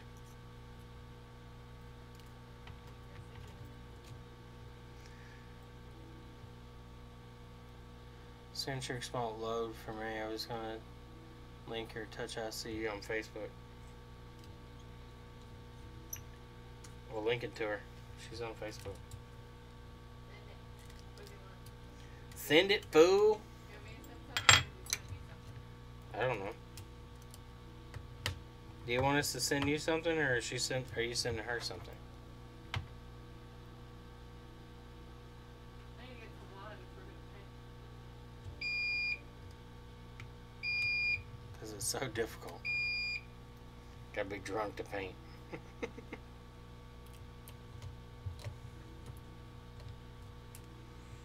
Are you too good for your home? Go to your home, ball!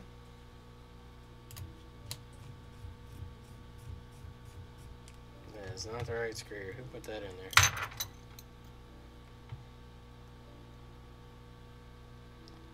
Seemed like she was having a hard time finding the part. Centrix are just not low for me at all.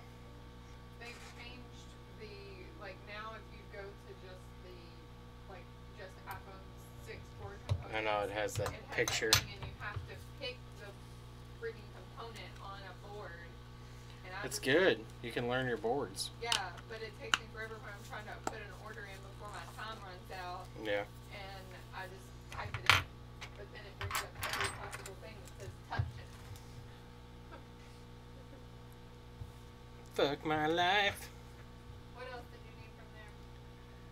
$1 million. Do they have MacBook components there? Let's see. I need to order this chip. I'm gonna order this chip, So I'm y'all. getting batteries and I'm getting your touch IC. Do you need anything else?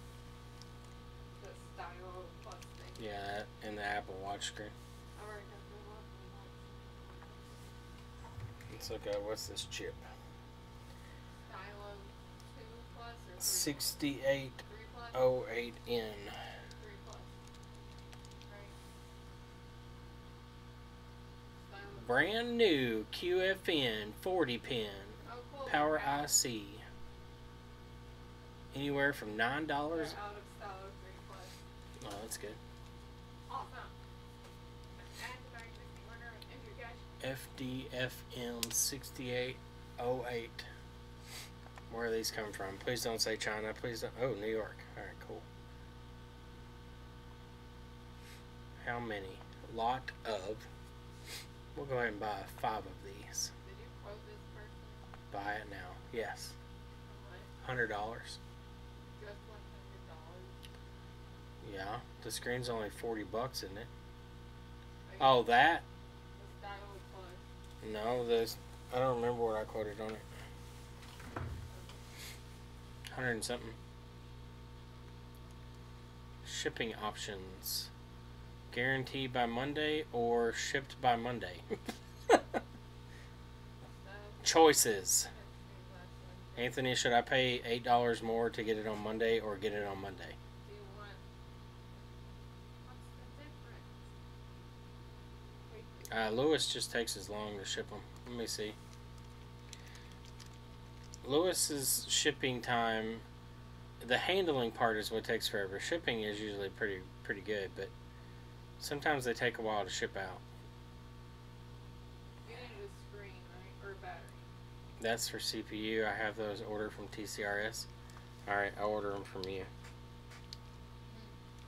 needed- TCRS. You needed the screen. What was the battery you said that you got? That wasn't. That was from them. I fixed it. Okay. Well, is it black? $4 for Monday. I don't know the difference in between these. TCR circuit has moved to TCRS circuit repair. Send in your device? No, I'm not sending my device in. More. Track a repair. Submit a warranty claim. Where do I buy stuff? I'm gonna click on my little thing here. My card's empty. I know it is. Where do I buy stuff?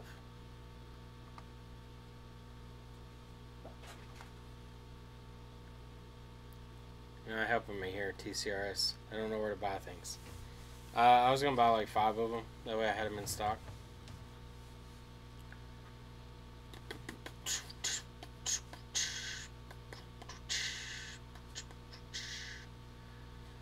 Sir.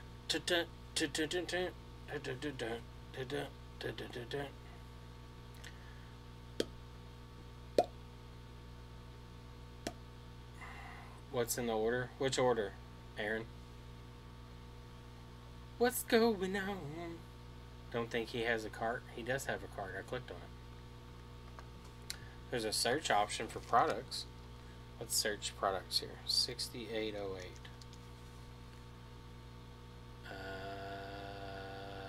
Didn't come up with anything. Mail in from end users. View all products.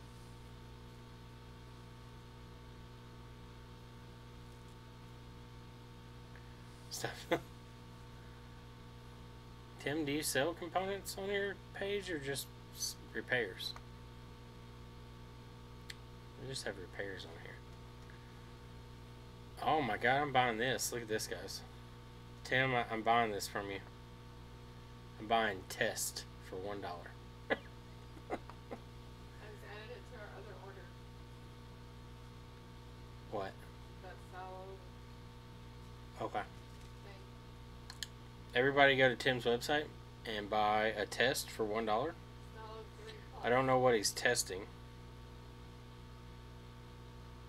Tim, what are you testing here? Can I buy this? I'm going to add to cart. I have 1 test. Let's get... Is there like a quantity limit? Can I get 100? Update cart. I want 100 tests, Tim.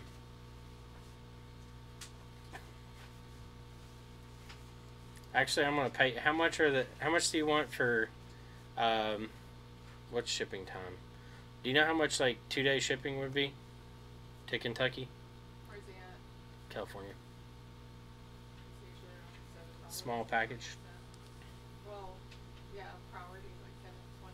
That's the little package. Well, Like, it's a priority lot. though would be like 4 days from California. They'll probably sell me around $7. Can I get paid $1 for nothing? Yes, you can. Is it U.S. or Canadian test? We have different standards here. Tim, let me know what shipping is. I'm just going to buy test on your website, and I'm just going to make it equal whatever you want to charge me for the chips and stuff. eBay is $29 for 5 of these things. But it won't get here.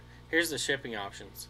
I can get it fast and free on Monday, or I can get it guaranteed on Monday. Good options there.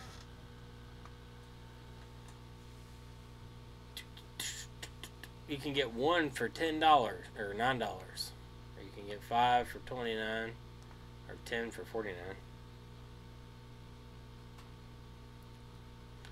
$49. This is the part number. FDMF6808N. It's the power IC for the CPU. Don't let me forget to do a pyromancer. I like how they staged this. That's all. It's like a glamour shot. It's like an album artwork cover for like an R&B band. Like this guy's looking to the side. Like this one's looking this way. He doesn't want to look at the camera, and this guy's looking straight on. But he's probably looking at the ground because you don't want to make eye contact. Why am I replacing that? Because when I put it on the board, it creates a short. it shorts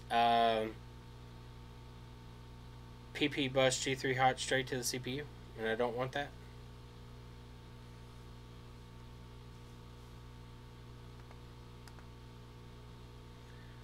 If I take it off the board, the short goes away and the computer boots.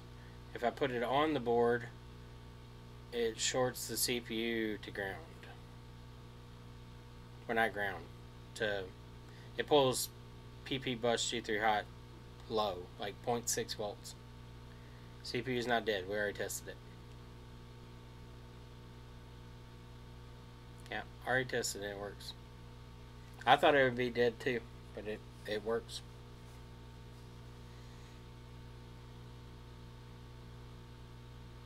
What else are you gonna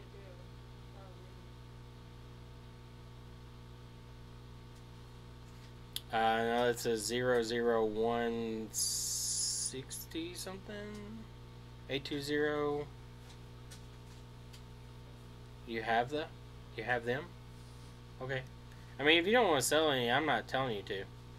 I can order them right here. I just thought I'd help you out. I'd rather give you some money than somebody I don't know. Is this is probably Lewis on eBay. He's probably laptop MB seller. The board is a... Hold on, I still have it open. This one. Yeah, it's a 00138.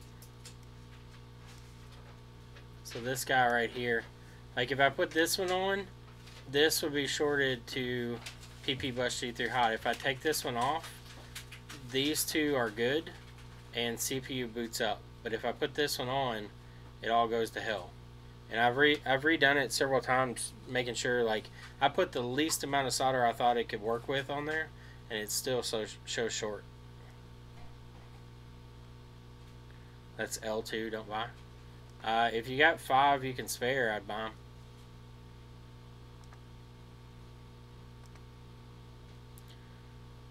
L2, oh, I see it now. L2.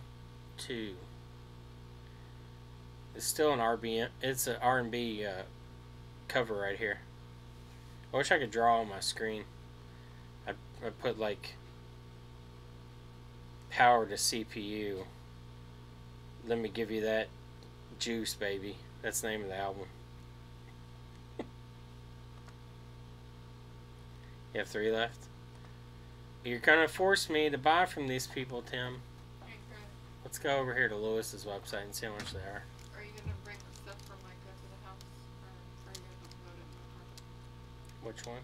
Aren't we gonna send stuff for him to do? Should we do those 2 iPads here, and then just send the Yeah. Surfaces and the Mac down there? Yeah, we can. Okay. Which Mac is it? It's the one that I ordered the Screen? screen for. Okay. The screen came in. Is that okay, or should I do that here? Well, it doesn't matter. He can do it. Give him something to do. I know. Well, you'll have those 3 Surfaces. I don't want him to like rush those and freak out. Freak out! Beep, beep, Maybe beep, he beep. will. You're gonna make me paint. I think this is a 15. Going with 15. Touch ID won't work on this screen. There's nothing here. So is something wrong with the screen, I guess? Did it work? I don't on think the other this is a screen? 13. No, it will not work. But did it work on another screen? I'm just going to search. It will not work. Yeah. That screen is the reason it didn't work. That's what I was asking. What Yeah. worked on the screen? It did not work on any other ones. Half screen is Show work. 25. Oh, yeah. Maybe I wasn't showing enough. That's the one I just said that. Is there a search option here? By type. I've got like 1,000 screens in the car. Power circuit.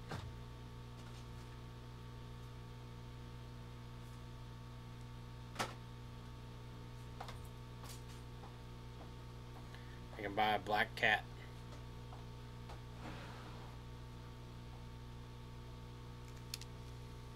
I don't know why I'm scrolling through this. I can just do a whole search on the page. How do you get to the next page, Lewis? You're not helping me here. There's 20 items. Never mind. I don't know that he has them.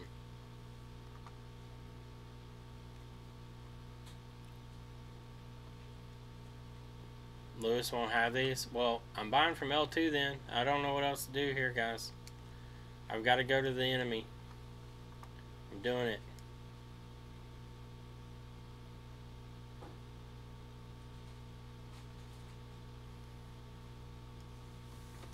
I need to activate my 2% savings. Get my money back.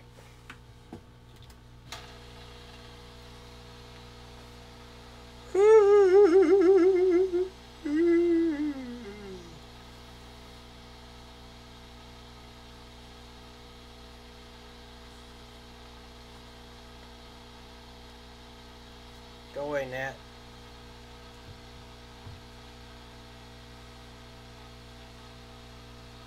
Boo, boo, boo.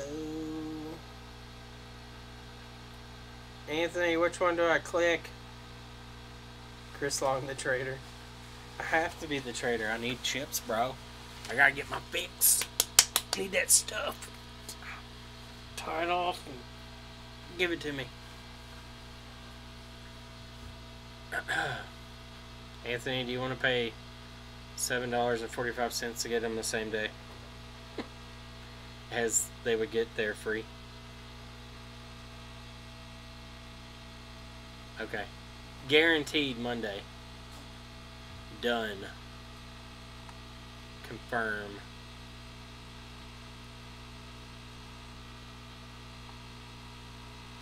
Order was placed. Guaranteed. View order details.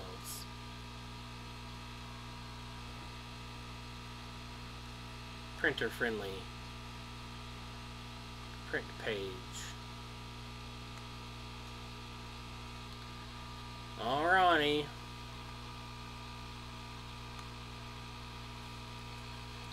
Mobile centrics. So if you go to injured gadgets here,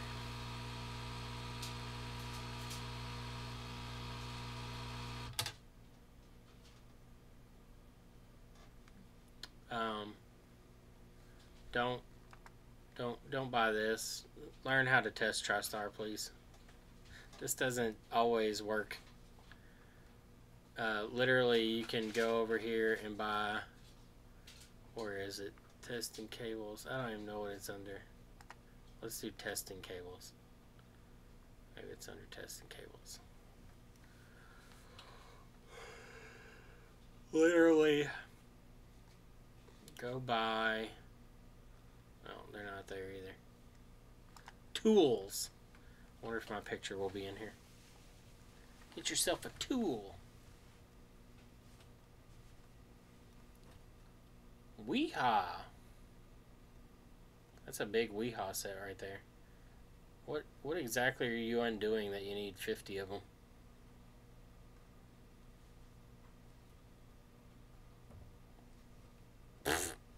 $900. You can do the same thing with your finger. Dang, they have E. What is that? E8000, but that looks. What is? That's a small tube. Okay. Yeah. And this is Bike Force phone. Until I be back in It is. I don't even know if they have this little thing on here. How much is TriStar? $145 for TriStar tester.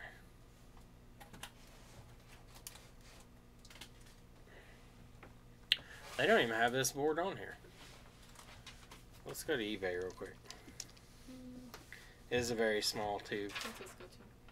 Showing off your buying power? Not really. Water damage on laptop. That's this one. The Air. Yeah. What is this Pro? Who's it? That's another lady's. I need to call her tomorrow. So, if you come over here to the Bay of Ease, it's $12 there, $19 there, but I've seen them for like $12. That one's 40. Jesus, what are they doing?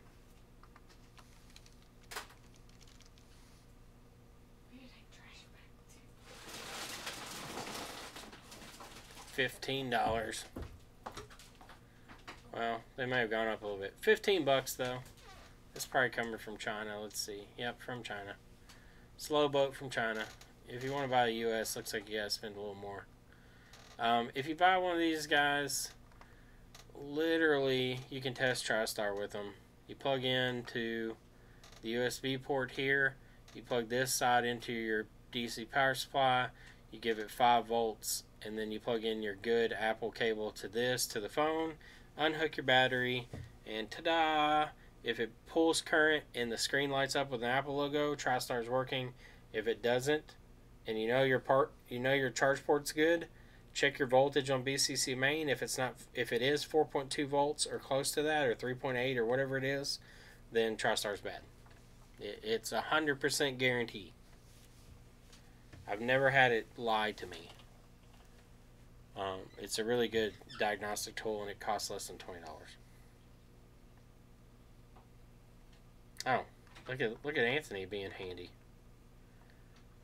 Or is there S6 active? Let's see how much it is on their site. Oh, there you go, $12. Bam. $12. Is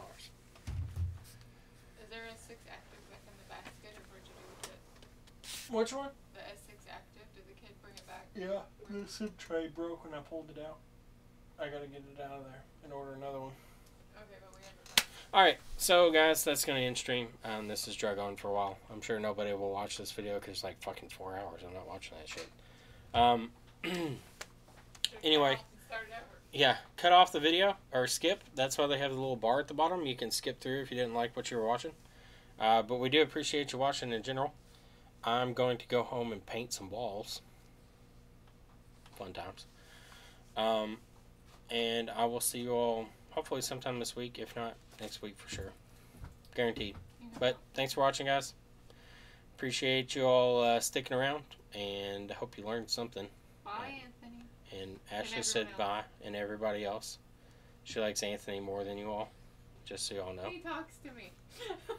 He's my friend. But anyway, you all have a good night, everyone. Good day if you're a time traveler.